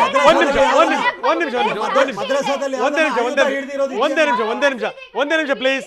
ಮೇಡಮ್ ದಯವಿಟ್ಟು ಬಂಧಿತ ಶಂಕಿತ ಉಗ್ರ ಅಬ್ದುಲ್ ರೆಹಮಾನ್ ಯಾರು, ಅದರ ಬಗ್ಗೆ ಒಂದಿಷ್ಟು ವಿವರಗಳನ್ನು ಕೊಡ್ತಾ ಇದೀವಿ. ಈಗ ಶಂಕಿತ ಉಗ್ರ ರೆಹಮಾನ್ ಯಾರು, ರೆಹಮಾನ್ ಮಾಡುತ್ತಿದ್ದಂತ ಉಗ್ರ ಕೃತ್ಯ ಏನು, ಎಂತದ್ದು, ಯಾರಿವನು, ಇವನ ಹಿನ್ನೆಲೆ ಏನು, ವಿಧ್ವಂಸಕ ಕೃತ್ಯದಲ್ಲಿ ರೆಹಮಾನ್ ಭಾಗಿಯಾಗಿದ್ದು ಹೇಗೆ, ಇವನು ಭಾಗಿಯಾಗಿದ್ದು ಹೇಗೆ, ಇವನು ಸೆಳೆಯಲ್ಪಟ್ಟಿದ್ದು ಹೇಗೆ, ಬೇರೆಯವ್ರನ್ನು ಸೆಳೆದಿದ್ದು ಹೆಂಗೆ. ಅಮೆರಿಕ ಸೇನೆ ಈ ರೆಹಮಾನ್ ಮೇಲೆ ಇಲ್ಲಿ ಕರ್ನಾಟಕದಿಂದ ಏನು ಕಾರ್ಯಾಚರಿಸ್ತಾ ಇದ್ದ ಅವನ ಮೇಲೆ ಅಮೆರಿಕ ಸೇನೆ ಕಣ್ಣಿಟ್ಟಿತ್ತು. ಲೆಕ್ಕ ಹಾಕೊಳ್ಳಿ ನೀವು, ಇವನ್ ಏನೇನು ನಡೀತಾ ಇದೆ, ಎಲ್ಲೆಲ್ಲಿಂದ ಏನೇನು ಕಳಿಸ್ತಾ ಇದ್ದಾನೆ, ಯಾವ ಮೆಡಿಸಿನ್ ಕಳಿಸ್ತಾ ಇದ್ದಾನೆ, ಏನು ಎತ್ತ. ಬೆಂಗಳೂರಿನಲ್ಲೇ ಕೆಲಸ ಮಾಡ್ತಿದ್ದಂತ ಶಂಕಿತ ಉಗ್ರ ರೆಹಮಾನ್ ಗೊತ್ತಿತ್ತಾ? ಅಮೆರಿಕ ಸೇನೆ ಹೇಳದಂಗ ಗೊತ್ತಿತ್ತ ಇವ್ರಿಗೆ? MS ರಾಮಯ್ಯ ಆಸ್ಪತ್ರೆಯಲ್ಲಿ ವೈದ್ಯನಾಗಿದ್ದ ರೆಹಮಾನ್, ಆಪ್ತಾಲ್ಮಿಸ್ಟ್. ಮೊನ್ನೆ ತಾನೇ MS ಎಕ್ಸಾಮ್ ಕೂಡ ಬರೆದಿದ್ದ, ಮತ್ತೆ ಕೆಲಸ ಮಾಡ್ತಾನೆ. ಸಿರಿಯಾ ಉಗ್ರರಿಗೆ ವೈದ್ಯಕೀಯ ಸಲಹೆಯನ್ನು ಕೊಡ್ತಿದ್ದ ಇದೇ ರೆಹಮಾನ್ಗೆ ಉಗ್ರರ ಲಿಂಕ್ ಇತ್ತು. ಅಗತ್ಯ ಇದ್ದಾಗ ಸಿರಿಯಾಕ್ಕೆ ಮೆಡಿಸಿನ್ ಕಳಿಸ್ತಾ ಇದ್ದ. ಆ ಮೆಡಿಸಿನ್ ಪೊಟ್ಟಣ ಸಿಕ್ತಲ್ಲ, ಬಾಕ್ಸ್ ಸಿಕ್ತಲ್ಲ, ಅದರ ಆಧಾರದ ಮೇಲೆ ಗೊತ್ತಾಯ್ತು ಹಣೆ ಬರ ಏನು ಅಂತ. ಮೆಡಿಕಲ್ ಶಸ್ತ್ರಾಸ್ತ್ರಕ್ಕೆ ಸಂಬಂಧಪಟ್ಟಂತ ಆಪ್ಗಳನ್ನು ಕೂಡ ರೆಹಮಾನ್ ಇಲ್ಲೇ ಕೂತು ರೆಡಿ ಮಾಡಿಸ್ತಾ ಇದ್ದ. ವಿಧ್ವಂಸಕ ಕೃತ್ಯಕ್ಕೆ ಬೇಕಾಗುವಂತ ಸಹಾಯಕವಾಗುವಂತ ಆಪ್ಗಳನ್ನ ರೆಹಮಾನ್ ರೆಡಿ ಮಾಡಿಸ್ತಾ ಇದ್ದ ಇಲ್ಲೇ ಬೆಂಗಳೂರಲ್ಲೇ ಕೂತ್ಕೊಂಡು. ಅಮೆರಿಕ ಸೇನೆ ನೀಡಿದಂತ ಸುಳಿವಿನ ಮೇರೆಗೆ ರೆಹಮಾನ್ ಸಿಕ್ಕಾಕೊಂಡ. ಅಲ್ಲಿ ಮೆಡಿಸಿನ್ ಬಾಕ್ಸ್ಗಳು ಸಿಗ್ತವೆ. ಸಿರಿಯಾ ಉಗ್ರರ ಕ್ಯಾಂಪ್ ಮೇಲೆ ದಾಳಿ ಸಂದರ್ಭದಲ್ಲಿ ಭಾರತದ ಮೆಡಿಸಿನ್ ಪತ್ತೆಯಾಗುತ್ತೆ. ಹೆಂಗಾಯ್ತು ಅಂತ ಪತ್ತೆ ಹಚ್ಚಿದಂತ ಸಂದರ್ಭದಲ್ಲಿ ಕಾಶ್ಮೀರದಲ್ಲಿ ದಂಪತಿಗಳನ್ನ ಅರೆಸ್ಟ್ ಮಾಡಲಾಗುತ್ತೆ. ಆ ದಂಪತಿಗಳು ಇವರೆಲ್ಲ ಕಥಾನಕವನ್ನು ಬಿಚ್ಚಿಡ್ತಾ ಹೋಗ್ತಾರೆ. ಜಮ್ಮು ಕಾಶ್ಮೀರದಲ್ಲಿ ದಂಪತಿ ಬಂಧನ ಆಯ್ತಲ್ಲ, ಅದಾದ್ಮೇಲೆ ರೆಹಮಾನ್ ಸುಳಿವು ಗೊತ್ತಾಯ್ತು. ಇನ್ನು ಬೆಂಗಳೂರಿನಲ್ಲಿದ್ದಾನೆ, MS ರಾಮಯ್ಯ ಆಸ್ಪತ್ರೆಯಲ್ಲಿದ್ದಾನೆ, ಮೊನ್ನೆ ಇನ್ನೊಂದು ಪರೀಕ್ಷೆ ಕೂಡ ಬರೆದಿದ್ದಾನೆ. ಎಲ್ಲ ರೀತಿಯಲ್ಲೂ ಸಹಾಯ ಮಾಡ್ತಾ ಇದ್ದಾನೆ ಅಂತ ನಿಜವಾದ ಹೆಸರನ್ನು ಮುಚ್ಚಿಟ್ಟು ಉಗ್ರ ಚಟುವಟಿಕೆಯನ್ನು ಮಾಡ್ತಾ ಇದ್ದ ರೆಹಮಾನ್. ಡಾಕ್ಟರ್ ಬ್ರೇವ್ ಅಂತ ಹೆಸರಿಟ್ಕೊಂಡಿದ್ದ. ಬೆಂಗಳೂರಿನಲ್ಲೇ ಕೂತು ಓದ್ತಾನೆ ಎಲ್ಲ ವಿವರಗಳನ್ನು ಕಲೆ ಹಾಕ್ತಿದ್ದ, ಆಪ್ಗಳನ್ನು ರೆಡಿ ಮಾಡ್ತಿದ್ದ, ಇದನ್ನ ಉಗ್ರರಿಗೆ ಕಳಿಸ್ತಿದ್ದ. MS ರಾಮಯ್ಯ ಆಸ್ಪತ್ರೆಯಲ್ಲಿ ಆಪ್ತಾಲ್ಮಿಸ್ಟ್ ಆಗಿ ಕೆಲಸ ಮಾಡ್ತಾ ಇದ್ದ, ನೇತ್ರ ತಜ್ಞನಾಗಿ ಕೆಲಸ ಮಾಡ್ತಿದ್ದ ರೆಹಮಾನ್. ಉಗ್ರರನ್ನ ಡಾಕ್ಟರ್ ಬ್ರೇವ್ ಅಂತ ಕರಿತಾ ಇದ್ರು. ಸಾಹಸಿನೇ, ಮತ್ತೆ ಏನು ಡೌಟೇ ಇಲ್ಲ ಅದರಲ್ಲಿ. ಇಲ್ಲಿ ಕುತ್ಕೊಂಡು ಇಷ್ಟೆಲ್ಲ ವಿಧ್ವಂಸಕ ಕೃತ್ಯಗಳನ್ನು ಮಾಡುವಂತವ್ರಿಗೆ ಇನ್ನೇನು ಅನ್ಬೇಕು ಉಗ್ರರು. ಬಸವನಗುಡಿಯ ಖಾಸಗಿ ಅಪಾರ್ಟ್ಮೆಂಟ್ ಅಲ್ಲಿ ಇವನನ್ನು ಬಂಧಿಸಲಾಯಿತು. ಅಲ್ಲಿ ತನಕ ಅಕ್ಕಪಕ್ಕದವರಿಗೆ ಗೊತ್ತಿರಲಿಲ್ಲ. MD ಬ್ಲಾಕ್ ನ ಯುನೈಟೆಡ್ ಬಿಲ್ಡಿಂಗ್ ಅಲ್ಲಿ ಇವನು ಬಂಧನಾಯ್ತು. ನಾವು ತೋರಿಸ್ತಾ ಇದೀವಿ, ಅವನ ವಿವರಗಳನ್ನು ಕೂಡ ಕೊಡ್ತಾ ಇದೀವಿ, ಅವನ ಫೋಟೋವನ್ನು ಕೂಡ ತೋರಿಸ್ತಾ ಇದೀವಿ. ರೆಹಮಾನ್ ಎಷ್ಟರ ಮಟ್ಟಿಗೆ ಇಲ್ಲೇ ಕೂತ್ಕೊಂಡು ಎಲ್ಲಾ ವ್ಯವಸ್ಥೆಯನ್ನು ಮಾಡ್ತಾ ಇದ್ದ. ಅಮೆರಿಕ ಸೇನೆ ಮಾಹಿತಿ ಕೊಡೋ ತನಕ NIAಗೂ ಕೂಡ ಗೊತ್ತಿರಲಿಲ್ಲ. NIA ಬೆಂಗಳೂರಿನಲ್ಲಿ ಒಂದಿಷ್ಟು ಜನರನ್ನು ಎಚ್ಚರಿಸಿದ ಮೇಲೆ, ಅಧಿಕಾರಿಗಳನ್ನು ಎಚ್ಚರಿಸಿದ ಮೇಲೆ ಗೊತ್ತಾಯಿತು ಇವನು ಘನಂದಾರಿ ಕೆಲಸಗಳೇನು ಅಂತ. ಜಮ್ಮು ಕಾಶ್ಮೀರದಲ್ಲಿ ಗಂಡ ಹೆಂಡತಿನ ಅರೆಸ್ಟ್ ಮಾಡಿದ್ರು. ಆ ಸಂದರ್ಭದಲ್ಲಿ ಅವರು ಬಾಯ್ಬಿಟ್ರು ಇವನ ಹೆಸರನ್ನ. ಹೌದು, ನಮಗೂ ಲಿಂಕ್ ಇತ್ತು, ರೆಹಮಾನ್ ಈ ರೀತಿ ಈ ಉಗ್ರರಿಗೆ ಮೆಡಿಸಿನ್ಗಳನ್ನು ಕಳಿಸ್ತಾ ಇದ್ದ, ಅದು ನಮ್ಮ ಮುಖಾಂತರ ಹೋಗ್ತಾ ಇತ್ತು ಅನ್ನುವಂಥ ಮಾತು. ಅದಾದಮೇಲೆ ರೆಹಮಾನನ್ನ ಹುಡುಕ್ಲಿಕ್ಕೆ ಶುರು ಮಾಡಿದ್ರು. ಇವನ ಪ್ರತಿ ಚಲನವಲನಗಳ ಮೇಲೆ ಕಣ್ಣಿಟ್ಟಿದ್ರು.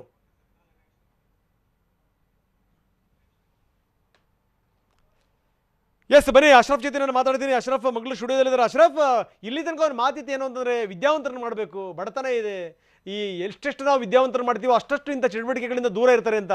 ಕಾಶ್ಮೀರದಲ್ಲಿ ನೋಡಿದಂಥ ಸಂದರ್ಭದಲ್ಲಿ, ಇಂಥ ರೆಹಮಾನ್ಗಳು ನೋಡಿದಂಥ ಸಂದರ್ಭದಲ್ಲಿ ಈ ಓದಿಸಿದಷ್ಟು ಕೂಡ ಅಪಾಯ ಇದೆ ಅಂತ ಗೊತ್ತಾಗಲ್ವಾ? ಅಶ್ರಫ್, ಇಂದು ಒಪ್ಕೋತೀರಾ? ಓದ್ದವರು ಕೂಡ ಹಾದಿ ತಪ್ತಾ ಇದ್ದಾರೆ. ಅಟ್ಲೀಸ್ಟು ದೇಶ ವಿದ್ರೋಹದ ಚಟುವಟಿಕೆಗಳಲ್ಲಿ ನಿರತರಾಗಿದ್ದಾರೆ, ಅವ್ರನ್ನ ಬ್ರೇನ್ ವಾಶ್ ಮಾಡಿದ್ದಾರೆ, ಅವ್ರನ್ನ ಸೆಳೆದಿದ್ದಾರೆ. ಇಂಥ ಕೆಲಸಗಳನ್ನು 10 ಬಾರಿ ಇವರು ಮಾಡ್ತಾ ಇದ್ದಾರೆ, ಓದಿರುವಂಥವ್ರು. ಇದನ್ನು ಒಪ್ಕೋತೀರಾ? ಹೋಗಲಿ ಸರ್, ಯಾವುದೇ ಒಂದು ಪ್ರಕರಣ ಅಥವಾ ಯಾವುದೇ ಒಂದು ವಿಚಾರ ಬಂದ ತಕ್ಷಣ ಅದಕ್ಕೆ ಈ ರೀತಿಯಾಗಿ ಬಣ್ಣ ಬಳಿಯುವಂಥ ಅವಶ್ಯಕತೆ ಇಲ್ಲ. ಅದು ಯಾರೇ ಆದರೂ ಕೂಡ ಅವರನ್ನು ಅರೆಸ್ಟ್ ಮಾಡಿ ಅದನ್ನು ತನಿಖೆ ಮಾಡಿ ಏನು ಬೇಕಾದರೂ ಮಾಡಿ. ಆದರೆ ಒಬ್ಬ ಮುಸಲ್ಮಾನ್ ಸಿಕ್ಕಿದ ತಕ್ಷಣ ಅಥವಾ ಮುಸಲ್ಮಾನರ ಹೆಸರು ಬಂದ ತಕ್ಷಣ ಅವನು ಭಯೋತ್ಪಾದನ ಆಗ್ತಾನೆ, ISIS ಒಂದಿಗೆ ಸಂಬಂಧ ಆಗ್ತದೆ, ಎಲ್ಲವೂ ಬರ್ತದೆ. ಅದೇ ಬೇರೊಬ್ಬರ ಹೆಸರು ಬಂದ್ರೆ ಅವನು ಮಾನಸಿಕ ಅಸ್ವಸ್ಥ ಆಗ್ತಾನೆ, ಅಥವಾ ಅವನು ಏನೋ ಮಾಡಿಕೊಂಡು ಮಾಡಿರುವಂತದ್ದು. ಯಾಕೆ ವಿದ್ಯಾಭ್ಯಾಸರು ಇದು ನೋಡಿ, ಇದು ಮತ್ತೊಂದು ಷಡ್ಯಂತ್ರ. ವಿದ್ಯಾವಂತರು ಕೂಡ ಮಾಡ್ತಾ ಇದ್ದಾರೆ ಅಂತ ಹೇಳಿ ಪ್ರೊಪಗಂಡ ಮಾಡ್ಲಿಕ್ಕೆ ಈ ರೀತಿ ಎಲ್ಲ ಮಾಡ್ತಾ ಇದ್ದಾರೆ. ಇದರಲ್ಲಿ ಯಾರಿದ್ದಾರೆ, ಯಾವುದೇ ಜಾತಿಯವನಾಗಿರ್ಲಿ ಅವರ ಮೇಲೆ ಕ್ರಮ ತಗೊಳ್ಳಿ. ಯಾಕಾಗಿ ಈ ರೀತಿ ಅವರನ್ನ ತಲೆಗೆ ಮಾಡುವಂತದ್ದು? ಮುಸಲ್ಮಾನ್ ಜಾತಿಗೆ ಸೇರಿದವರೇ, ಭಯೋತ್ಪಾದಕರು ಜಾಗತಿಕ ಮಟ್ಟದಲ್ಲಿ ಮುಸಲ್ಮಾನ್ ಧರ್ಮಕ್ಕೆ ಸೇರಿದವರೇ. ಇನ್ನು ಯಾವ ಜಾತಿ ನಮ್ಮ ಹೇಳುವಂತ ಅವಶ್ಯಕತೆ ಇಲ್ಲ. ಮುಸಲ್ಮಾನರನ್ನ ಯಾಕೆ ಇಷ್ಟು ದ್ವೇಷ? ಮುಸಲ್ಮಾನರ ಬಗ್ಗೆ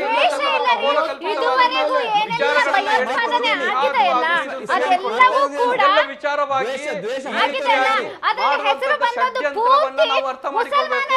ಇದು ಮುಸಲ್ಮಾನರ ಬಗ್ಗೆ ದ್ವೇಷ ಅಲ್ಲ. ಇಲ್ಲಿರುವಂತ ಹಿಂದುಳಿದ ವರ್ಗಗಳು, ದಲಿತರು, ಆದಿವಾಸಿಗಳು,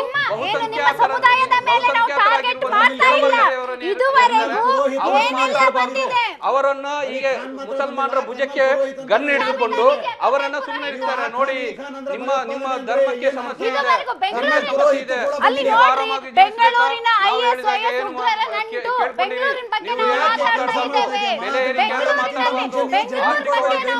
ಮಾತಾಡಬಾರ್ದು. ಏನು ಸಮಸ್ಯೆ ಆದ್ರೂ ನೀವು ಮಾತಾಡಬಾರ್ದು. ನೀವೇನು ಚಿಂತೆ ಮಾಡಬೇಕು? ಮುಸಲ್ಮಾನರು ಭಯಂಕರ, ಅವರ ಬಗ್ಗೆ ನಾವು ಜಾಗೃತಿ ಆಗಬೇಕು. ಅದಕ್ಕೆ ಬಿಜೆಪಿಯೇ ಬೇಕು. ಇದು ನೀವು ನಿಮ್ಮ ಹಕ್ಕುಗಳನ್ನ ನೀವು ಕೇಳಬೇಡಿ ಅಂತೇಳಿ ಅವರನ್ನ ಕಂಟ್ರೋಲ್ ಅಲ್ಲಿ ಇಟ್ಕೊಳ್ಳಿಕ್ಕೆ ಮುಸಲ್ಮಾನರನ್ನ ಬಲಿಪಶು ಮಾಧ್ಯಮದ ಮುಖಾಂತರ ಎರಡು ವಿಷಯಗಳನ್ನ ಹೇಳ್ತೀನಿ. ಒಂದು, ನನ್ನ ರಿಕ್ವೆಸ್ಟ್ ಏನು ಅಂದ್ರೆ, ಮುಸಲ್ಮಾನ್ ಸಮಾಜಕ್ಕೆ ಎಲ್ಲೋ RSS ಮೋದಿ ಮತ್ತು ಒಂದನ್ನ ವಿರೋಧ ಮಾಡಕ್ ಹೋಗ್ಬಿಟ್ಟು ಭಯೋತ್ಪಾದಕರಿಗೆ ಸಪೋರ್ಟ್ ಮಾಡುವಂತ ಸ್ಟೇಟ್ಮೆಂಟ್ಗಳನ್ನ ಕೊಡಬೇಡಿ. ಒಂದನೇದು. ಎರಡನೇದು, NIA ಈಗಾಗಲೇ ಮೊನ್ನೆ ನಾವು ರಿಕ್ವೆಸ್ಟ್ ಮಾಡ್ತಾನೆ ಇದ್ವಿ, ಈಗಾಗಲೇ 8 ರಾಜ್ಯಗಳಲ್ಲಿದೆ, ಕರ್ನಾಟಕದಲ್ಲೂ ಬರಬೇಕು ಅಂತ. ಮೊನ್ನೆ 28 ಸೆಪ್ಟೆಂಬರ್ಗೆ ಹೊಸ 3 ರಾಜ್ಯಗಳಿಗೆ NIA ಆಫೀಸ್ ತೆಗಿಲಿಕ್ಕೆ ಒಂದು ಅವಕಾಶವನ್ನು ಕೇಂದ್ರ ಸರ್ಕಾರ ಮಾಡಿಕೊಟ್ಟಿದೆ. ಕರ್ನಾಟಕದಲ್ಲಿ ಬೇಕು. ಏನಕ್ಕೆ NIA ಅಂದರೆ, NIAಗೆ ಅತ್ಯಂತ ದೊಡ್ಡ ಸರ್ವರ್ಗಳ ಆಕ್ಸೆಸ್ ಇದೆ. NIA ಯಾವುದೇ ರಾಜ್ಯ ಸರ್ಕಾರಕ್ಕೆ ಪತ್ರ ಬರೀದೇನೆ, ಅವರ ಪರ್ಮಿಷನ್ಗಳನ್ನು ತೆಗೆದುಕೊಳ್ಳದೇನೆ ನೇರವಾಗಿ ಎಲ್ಲಿ ಚಟುವಟಿಕೆ ಇದಕ್ಕೆ ಸಂಬಂಧಪಟ್ಟ ಇನ್ನಷ್ಟು ಮಾತಾಡ್ತೀರಾ? ಇದಕ್ಕೆ ಸಾಕಷ್ಟು ವಿವರಗಳನ್ನು ಕೊಟ್ಟಿದ್ದೀವಿ. ಯಾರ್ಯಾರು ಇದರಲ್ಲಿ ಪಾಲ್ಗೊಂಡಿದ್ರು, ಏನು ಎತ್ತ, ಇದ್ರ ಬಗ್ಗೆ ಏನೇನು ವಿವರಗಳಿದೆ ಎಲ್ಲವನ್ನೂ ಕೂಡ ನಿಮ್ಮ ಮುಂದಿಟ್ಟಿದ್ದೀವಿ. ಜೊತೆಗೆ ಈಗ ಬನ್ನಿ, ನಮ್ಮ ಜೊತೆಗೆ ಮಾತಾಡಲಿಕ್ಕೆ ತೇಜಸ್ವಿ ಸೂರ್ಯ ಇದ್ದಾರೆ. ತೇಜಸ್ವಿ ಸೂರ್ಯ MP, ಜೊತೆಗೆ ರಾಷ್ಟ್ರೀಯ ಯುವ ಮೋರ್ಚಾ ಅಧ್ಯಕ್ಷ ಕೂಡ ಹೌದು. ತೇಜಸ್ವಿ, ನಾನು ಧ್ವನಿ ಕೇಳ್ತಾ ಇದೆ ಅಂತ ನಾನು ಭಾವಿಸ್ತೀನಿ. ನೀವು ಕೊಟ್ಟಂತ ಒಂದು ಸ್ಟೇಟ್ಮೆಂಟ್ ಸಾಕಷ್ಟು ಸುದ್ದಿ ಆಗಿತ್ತು ತೇಜಸ್ವಿ. ಎಲ್ಲೋ ಒಂದ್ ಕಡೆಗೆ ಅಂದ್ರೆ ಇದು ಉಗ್ರರಿಗೆ ಸಾಫ್ಟ್ ಟಾರ್ಗೆಟ್ ಆಗ್ತಾ ಇದೆ, ಉಗ್ರರ ತವರಾಗ್ತಾ ಇದೆ ಅನ್ನುವಂಥದ್ದು ಅದು ನಿಜ. ಯಾಕಂದ್ರೆ ಬಹಳಷ್ಟು ಸಂಗತಿಗಳು ಹೊರಗಡೆ ಬರ್ತಾ ಇದೆ. ಯಾರು ಏನೇ ವಿರೋಧ ಮಾಡಿದ್ರು ಕೂಡ ಇಲ್ಲಿ ಭಯೋತ್ಪಾದಕ ಚಟುವಟಿಕೆಗಳು ನಮಗೆ ಗೊತ್ತಿಲ್ಲದ ಹಾಗೆ ಒಳಗಿಂದೊಳಗೆ ನಡೀತಾ ಇದೆ ಅನ್ನುವಂಥದ್ದು ಕೂಡ ಸತ್ಯ. ಬೆಳಗ್ಗಿನಿಂದ ಇದಕ್ಕೆ ಸಂಬಂಧಪಟ್ಟ ಹಾಗೆ ಸಾಕಷ್ಟು ವಿವರಗಳನ್ನು ನಾವು ಕೊಡ್ತಾ ಇದೀವಿ. ತೇಜಸ್ವಿ.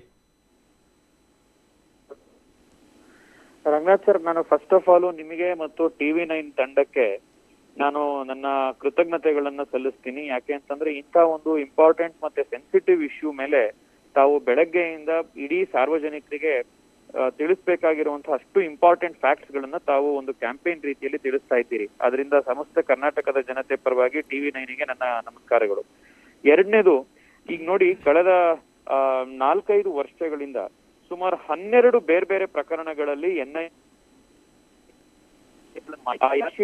ಬೆಂಗಳೂರು ಮತ್ತು ದಕ್ಷಿಣ ಭಾರತದಲ್ಲಿ ವಿಶೇಷವಾಗಿ ಯಾವ ರೀತಿ ಟೆರರಿಸ್ಟ್ ಆಕ್ಟಿವಿಟೀಸ್ ಗಳು ಜಾಸ್ತಿ ಆಗ್ತಾ ಇದಾವೆ ಅನ್ನೋದನ್ನ NIA ಚಾರ್ಜ್ ಶೀಟ್ ಗಳಲ್ಲಿ ಬಂದಿದೆ.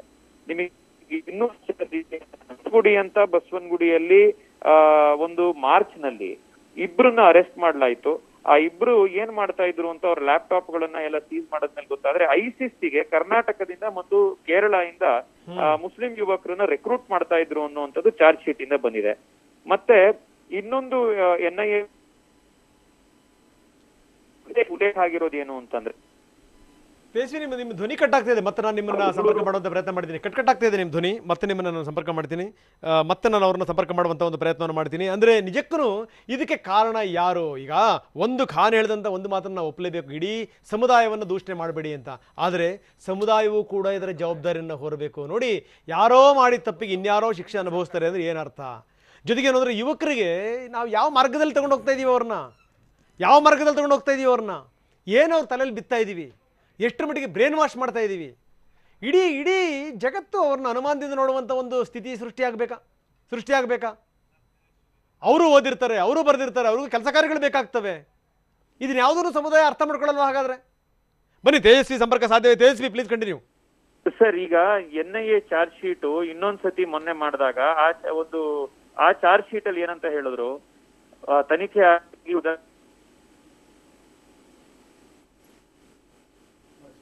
ತೇಜಸ್ವಿ ಬಳಸ್ತಾರೆ ಚಾರ್ಜ್ ಶೀಟ್ ಅಲ್ಲಿ. ಆ ಕಾರ್ಡ್ಗಳನ್ನ ಬಳಸ್ಕೊಂಡು ಬೆಂಗಳೂರಿನ ದಕ್ಷಿಣ ಭಾರತದ ಮೇಲೆ ಜಿಹಾದ್ ಮಾಡಬೇಕು ಅನ್ನುವಂತ ಉದ್ದೇಶದಿಂದ ಪ್ರಕ್ರಿಯೆಗಳು ನಡೀತಾ ಇದೆ ಅಂತ. ಇದೆಲ್ಲವೂ ಹೊರಗಡೆ ಬಂದಾಗ ಬೆಂಗಳೂರಿಗೆ ಒಂದು ವಿಶೇಷ NIA ಸೆಂಟರ್ ಬೇಕು ಅಂತ ಹೇಳಿ ನಾನು ಅಮಿತ್ ಶಾ ಅವ್ರ ಬಳಿ ಹೋಗಿ ರಿಕ್ವೆಸ್ಟ್ ಮಾಡಿ ಅವರು ಮಾಡ್ಕೊಡ್ತೀವಿ ತಕ್ಷಣದಲ್ಲಿ ಅಂತ ಹೇಳಿ ಅಶ್ಯೂರೆನ್ಸ್ ಕೊಟ್ಟ ನಂತರವೂ ಕೂಡ ಕರ್ನಾಟಕದಲ್ಲಿ ಬಿಜೆಪಿಯನ್ನು ಹೊರತುಪಡಿಸಿ ನಮ್ಮ ಕಾಂಗ್ರೆಸ್ ಮತ್ತೆ JDS-ನವರು ಈ ರೀತಿ NIA ಬೇಡ ಅನ್ನುವಂತ ರೀತಿಯಲ್ಲಿ ಅದನ್ನ ಗಲಾಟೆ ಮಾಡ್ತಾ ಇರೋದು ನೋಡಿದ್ರೆ ಬಹಳ ಅಸಹ್ಯಕರ ರಾಜಕೀಯ ಅಂತ ಅನ್ಸುತ್ತೆ. ಒಂದು. ಎರಡನೇದು, ನಿಮಗೆ ಈ KJ ಹಳ್ಳಿ DJ ಹಳ್ಳಿ ಪ್ರಕರಣ ಏನ್ ನಡೀತು ಅದರ NIA ತನಿಖೆ ಕೂಡ ಈಗ ಆಗ್ತಾ ಇದೆ. ಆ NIA ತನಿಖೆಯಲ್ಲಿ ಈಗಾಗಲೇ 6 ಜನನ ಅರೆಸ್ಟ್ ಮಾಡಿದ್ದಾರೆ. ಆ NIA ತನಿಖೆಯ ಒಂದು ಪರಿಣಾಮವಾಗಿ KJ ಹಳ್ಳಿ DJ ಹಳ್ಳಿ ಪ್ರಕರಣ ಕೂಡ ಸ್ಪಾಂಟೇನಿಯಸ್ ಆಗಿ ತಕ್ಷಣದಲ್ಲಿ ಆಗಿದ್ದಲ್ಲ, ಅದು ಕೂಡ ಒಂದು ವ್ಯವಸ್ಥಿತ ಪಿತೂರಿ ಅನ್ನೋದು ಅದು ಕೂಡ ಹೊರಗಡೆ ಬರ್ತಾ ಇದೆ. ಹೀಗಿರ್ಬೇಕಾದಾಗ ಬೆಂಗಳೂರಿನಲ್ಲಿ ನಾವು ಮುಸ್ಲಿಮರು ವೋಟ್ ಕಳ್ಕೊಂಡ್ಬಿಡ್ತೀವಿ, ನಾವು ಟೆರರ್ನ ವಿರುದ್ಧವಾಗಿ ಮಾತನಾಡಿದ್ರೆ ಅನ್ನೋ ಒಂದು ವೋಟ್ ಬ್ಯಾಂಕ್ ರಾಜಕೀಯದ ಒಂದು ಬಲೆಗೆ ಸಿಕ್ಕಾಕೊಳ್ದಲೆ ಬೆಂಗಳೂರು ಮತ್ತೆ ಸಮಸ್ತ ಬೆಂಗಳೂರಿಗರ ಒಂದು ಸುರಕ್ಷತೆಯ ಬಗ್ಗೆ ಕಾಳಜಿ ವಹಿಸಿ ನಾವು ಬೆಂಗಳೂರನ್ನ ರಕ್ಷಣೆ ಮಾಡಬೇಕಾಗಿರುವಂತದ್ದು ಎಲ್ಲಾ ರಾಜಕೀಯ ನಾಯಕರುಗಳು ಮತ್ತು ರಾಜಕೀಯ ಪಾರ್ಟಿಗಳ ಒಂದು ಜವಾಬ್ದಾರಿ ಇದೆ. ನಾನು ಈಗಲೂ ಕೂಡ ಕಾಂಗ್ರೆಸ್ ಮತ್ತೆ JDS-ನವರಿಗೆ ನೀವು ಟೆರರಿಸ್ಟ್ ಮತ್ತೆ ಟೆರರಿಸಂನ ವಿರುದ್ಧ ಕಠಿಣವಾಗಿ ನೀವು ನಿಂತ್ಕೊಳ್ಬೇಕು, ವೋಟ್ ಬ್ಯಾಂಕ್ ಪಾಲಿಟಿಕ್ಸ್ ಇಂದ ಹೊರಗಡೆ ಬರಬೇಕು ಅನ್ನುವಂತಹ ಒಂದು ಆಗ್ರಹನೂ ಮಾಡ್ತಾ ಇದ್ದೇನೆ. ಆದಷ್ಟು ಶೀಘ್ರದಲ್ಲಿ ಬೆಂಗಳೂರಿಗೆ ಅಮಿತ್ ಶಾ ಅವರು ಭರವಸೆ ಕೊಟ್ಟಿದ್ದಾರೆ, ಒಂದು NIA ಸೆಂಟರ್ ಅನ್ನ ಪೂರ್ಣಾವಧಿ ಸೆಂಟರ್ ಅನ್ನ ನಮಗೆ ಮಾಡ್ಕೊಡ್ತೀವಿ ಅಂತ. ಸ್ವಲ್ಪ ದಿವಸಗಳಲ್ಲಿ ಅದು ಬೆಂಗಳೂರಿನಲ್ಲಿ ಬರುವಂತದಿದೆ. ಅದು ಬಂದ ಮೇಲೆ ಈ ರೀತಿ ಏನಿ ಟೆರರಿಸ್ಟ್ ಸೆಲ್ಗಳಿದಾವೆ ಅವೆಲ್ಲ ಬಸ್ಟಿಂಗ್ ಕೂಡ. ಒಂದನ್ನ ನಾವು ಅರ್ಥ ಮಾಡ್ಕೋಬೇಕು, ಈ ಭಯೋತ್ಪಾದನೆ, ಈ ದೇಶದ್ರೋಹ ಅನ್ನುವಂಥದ್ದು ಇದೆಯಲ್ಲ, ಅದು ಯಾವುದೇ ಸಮುದಾಯ ಅಲ್ಲ, ಅದು ದೇಶದ್ರೋಹವೇ. ಅದನ್ನ ಜನಗಳು ಅರ್ಥ ಮಾಡ್ಕೋಬೇಕು. ಅವ ಮಾತ್ರ ಸರಿಯಾಗಿ ಸಾಧ್ಯ. ಏನಂತೀರಿ? 100% ರಂಗನಾಥ್ ಅವರೇ, 100%. ಇನ್ನೊಂದೇನು ಅಂತಂದ್ರೆ, ಈಗ ನಿನ್ನೆ ನಾನೊಂದಿಷ್ಟು ಕೇರಳದ ನಮ್ಮ ಕಾರ್ಯಕರ್ತರುಗಳ ಬಂದಿದ್ದು ಬಹಳಷ್ಟು ಟೆರರಿಸ್ಟ್ ಆಕ್ಟಿವಿಟೀಸ್ಗಳು ಕೇರಳದಲ್ಲಿ ಯಾರು ಮಾಡ್ತಾರೆ ಅವರು ಕೇರಳದಲ್ಲಿ ಬಾಂಬ್ ಬ್ಲಾಸ್ಟ್ ಮಾಡೋದು ಅಥವಾ ಕೇರಳದಲ್ಲಿ ಆಕ್ಟಿವಿಟಿ ಮಾಡಿ ಅವರು ಬಂದು ಅಡ್ಕೊಳ್ಳಿ ಅಂತಂದ್ರೆ ಅವರು. ಓಕೆ ತೇಜಸ್ವಿ, ಓಕೆ, ಇಲ್ಲ ನಿಮ್ಮ ಧ್ವನಿ ಮತ್ತೆ ಕಟ್ಟಾಗ್ತಾ ಇದೆ, ನನಗೆ ಸರಿಯಾಗಿ ಕೇಳ್ತಾ ಇಲ್ಲ. ಮತ್ತೆ ನಾನು ನಿಮ್ಮನ್ನು ಸಂಪರ್ಕ ಮಾಡುವಂಥ ಪ್ರಯತ್ನ ಮಾಡ್ತೀನಿ. Tejasvi, thank you very much ನಮ್ಮ ಜೊತೆ ಮಾತಾಡೋದಕ್ಕೆ. ತೇಜಸ್ವಿ ಸೂರ್ಯ ಹೇಳ್ತಾ ಇದ್ರು ಏನು ಅಂತಂದರೆ, ನನಗೆ NIA ಸೆಂಟರ್ ಬೇಕು, ಸಂಪೂರ್ಣ ಪ್ರಮಾಣದ NIA ಸೆಂಟರ್ ಬೇಕು ಅನ್ನುವಂಥದ್ದು. ಆದರೆ ಭಾಳ ಆಶ್ಚರ್ಯ ಆಗುತ್ತೆ ನನಗೆ, ಯಾಕೆ ಇದನ್ನು ಜನ ವಿರೋಧ ಮಾಡ್ತಾರೆ, ಯಾಕೆ ರಾಜಕೀಯ ಪಕ್ಷಗಳು ವಿರೋಧ ಮಾಡ್ತಾರೆ. ಎಲ್ಲರ ಕಡೆಗೆ ಮುಸಲ್ಮಾನರ ಮತ ತಪ್ಪು ಹೋಗುತ್ತೆ ಅನ್ನುವಂಥ ಕಾರಣಕ್ಕೋಸ್ಕರನೇ ಈ ರೀತಿ ಈ ಲಾಬಿ ಮಾಡ್ತಾರೆ, ಬಿಟ್ಟರೆ ಬೇರೆ ಇನ್ನೇನು ಇಲ್ಲ ಅನ್ನುವಂಥದ್ದು ತೇಜಸ್ವಿಯವರ ಮಾತು. ಈ ಒಂದು ಸಂಗತಿನ ಗಮನಿಸಬೇಕು. ನಾನು ಹೇಳ್ತಾ ಇದ್ದೇನು ಅಂತಂದರೆ, ಇಲ್ಲೂ ಕೂಡ ಬಡತನ ಇದೆ, ಇಲ್ಲೂ ಕೂಡ ಅಜ್ಞಾನ ಇದೆ, ಇಲ್ಲೂ ಕೂಡ ಬುದ್ಧಿವಂತರಿದ್ದಾರೆ, ಓದುವಂಥವ್ರಿದ್ದಾರೆ. ಆದರೆ ಹಾದಿ ತಪ್ಪಿಟ್ರೆ ಗತಿ ಏನು, ಅದನ್ನು ಅರ್ಥ ಮಾಡ್ಕೋಬೇಕು. ಖಾನ್ ಅವರೇ, ಅದನ್ನು ಅರ್ಥ ಮಾಡ್ಕೋಬೇಕು. ಹೇಳಿ. ನಿಜ. ಈಗ NIA ವಿಚಾರಕ್ಕೆ ಯಾರೋ ವಿರೋಧ ಮಾಡ್ತಾರೆ. ಯಾರು ಹೆಸರು ಹೇಳಿದ್ರು ಅವರು, JDS ಮತ್ತು ಕಾಂಗ್ರೆಸ್. ನಾರ್ಮಲ್ ಮುಸ್ಲಿಮ್ಸ್ ಇದ್ದಾರಲ್ಲ, ಅವ್ರಿಗೆ NIA ಅಂದರೆ ಗೊತ್ತಿಲ್ಲ, ಅವ್ರು ವಿರೋಧ ಮಾಡ್ತಾ ಇಲ್ಲ. ಇಲ್ಲಿ ಇದನ್ನು ಅರ್ಥ ಮಾಡ್ಕೋಬೇಕು ನಾವು. ನಾನೇನು ಬರೆದು ಕೊಟ್ಟಿಲ್ಲ, ಕಾಂಗ್ರೆಸ್ಸೇ ನನ್ನ ಬಗ್ಗೆ ಮಾತಾಡಬೇಕು ಅಂತೇಳಿ, JDSಸೇ ಮಾತಾಡಬೇಕು ಅಂತೇಳಿ ನಾವು ಎಲ್ಲೂ ಕೂಡ ಹೇಳಿಲ್ಲ. 70 ವರ್ಷದಲ್ಲಿ ಸಾಚಾರ ವರದಿಯಲ್ಲಿ ನಾವು ಬೀದಿಗೆ ಬಂದಿರೋದು ಇದೇ ಕಾಂಗ್ರೆಸ್ಸಿಂದ. ಇದನ್ನು ಅರ್ಥ ಮಾಡ್ಕೊಂಡಿದ್ದಾರೆ ಜನ. ಸೊ ಹಾಗಾಗಿ ಇಲ್ಲಿ ಕಾಂಗ್ರೆಸ್ ವಿರೋಧ ಮಾಡ್ತಾ ಇದೆ ಅಂತೇಳಿ ಸಮುದಾಯಕ್ಕೆ ಬಲಿ ಕೊಡುವಂಥ ಕೆಲಸ ಇದೆಯಲ್ಲ, ಅದು ತಪ್ಪು. ನಿಜವಾದ ರೀತಿಯಲ್ಲಿ ಒಂದು ನಿಮಿಷ ನನಗೆ ಪೂರ್ತಿ ಮಾತಾಡಲಿಕ್ಕೆ, ಯಾಕಂದರೆ ಕಷ್ಟ ಯಾವ ರೀತಿ ಕಷ್ಟ, ಒಬ್ಬ ಹಸಿದಿರೋನಿಗೆ ಒಂದು ಪೆನ್ ಪೇಪರ್ ಕೊಟ್ಟರೆ ಗೊತ್ತಾಗ್ತದೆ ಅವನಿಗೆ ಹಸಿವು ಏನಂದರೆ.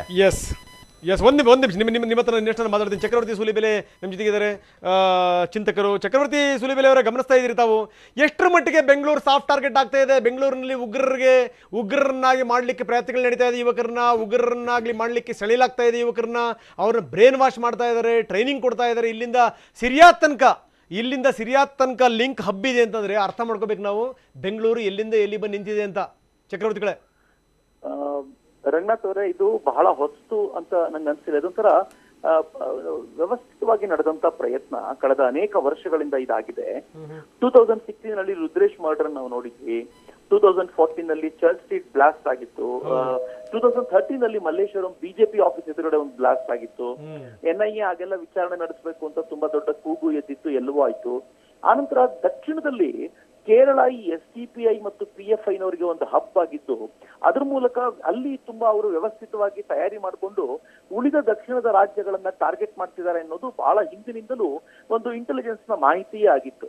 ಅದರಲ್ಲೂ ಅವರಿಗೆ ಆಂಧ್ರ ಮತ್ತು ಕರ್ನಾಟಕಗಳು ತುಂಬಾ ಇಂಪಾರ್ಟೆಂಟ್ ಆಗಿರುವಂತಹ ಸ್ಟೇಟ್ಗಳು, ಅಲ್ಲಿ ತಮಗೆ ಬೇಕಾಗಿರುವಂತ ಬೇಳೆ ಬೇಯಿಸ್ಕೊಳ್ತಾ ಇದ್ದಾರೆ ಅನ್ನೋದು ಕೂಡ ಸುದ್ದಿ ಇತ್ತು. ಆದ್ರೆ ಇತ್ತೀಚೆಗೆ DG ಹಳ್ಳಿ ಪ್ರಕರಣದ ನಂತರ ಏನ್ ನಾವು ಗಲಭೆಗಳನ್ನು ನೋಡಿದ್ವಿ, ಆ ಗಲಭೆಗಳನ್ನೆಲ್ಲ ನೋಡಿದ ನಂತರ ತುಂಬಾ ಸ್ಪಷ್ಟವಾಗಾಯ್ತು ಇವರು ವ್ಯವಸ್ಥಿತವಾಗಿ ಬೇಕಾಗಿರುವಂತ ತಯಾರಿ ಮಾಡ್ಕೊಂಡಿದ್ದಾರೆ ಅಂತ.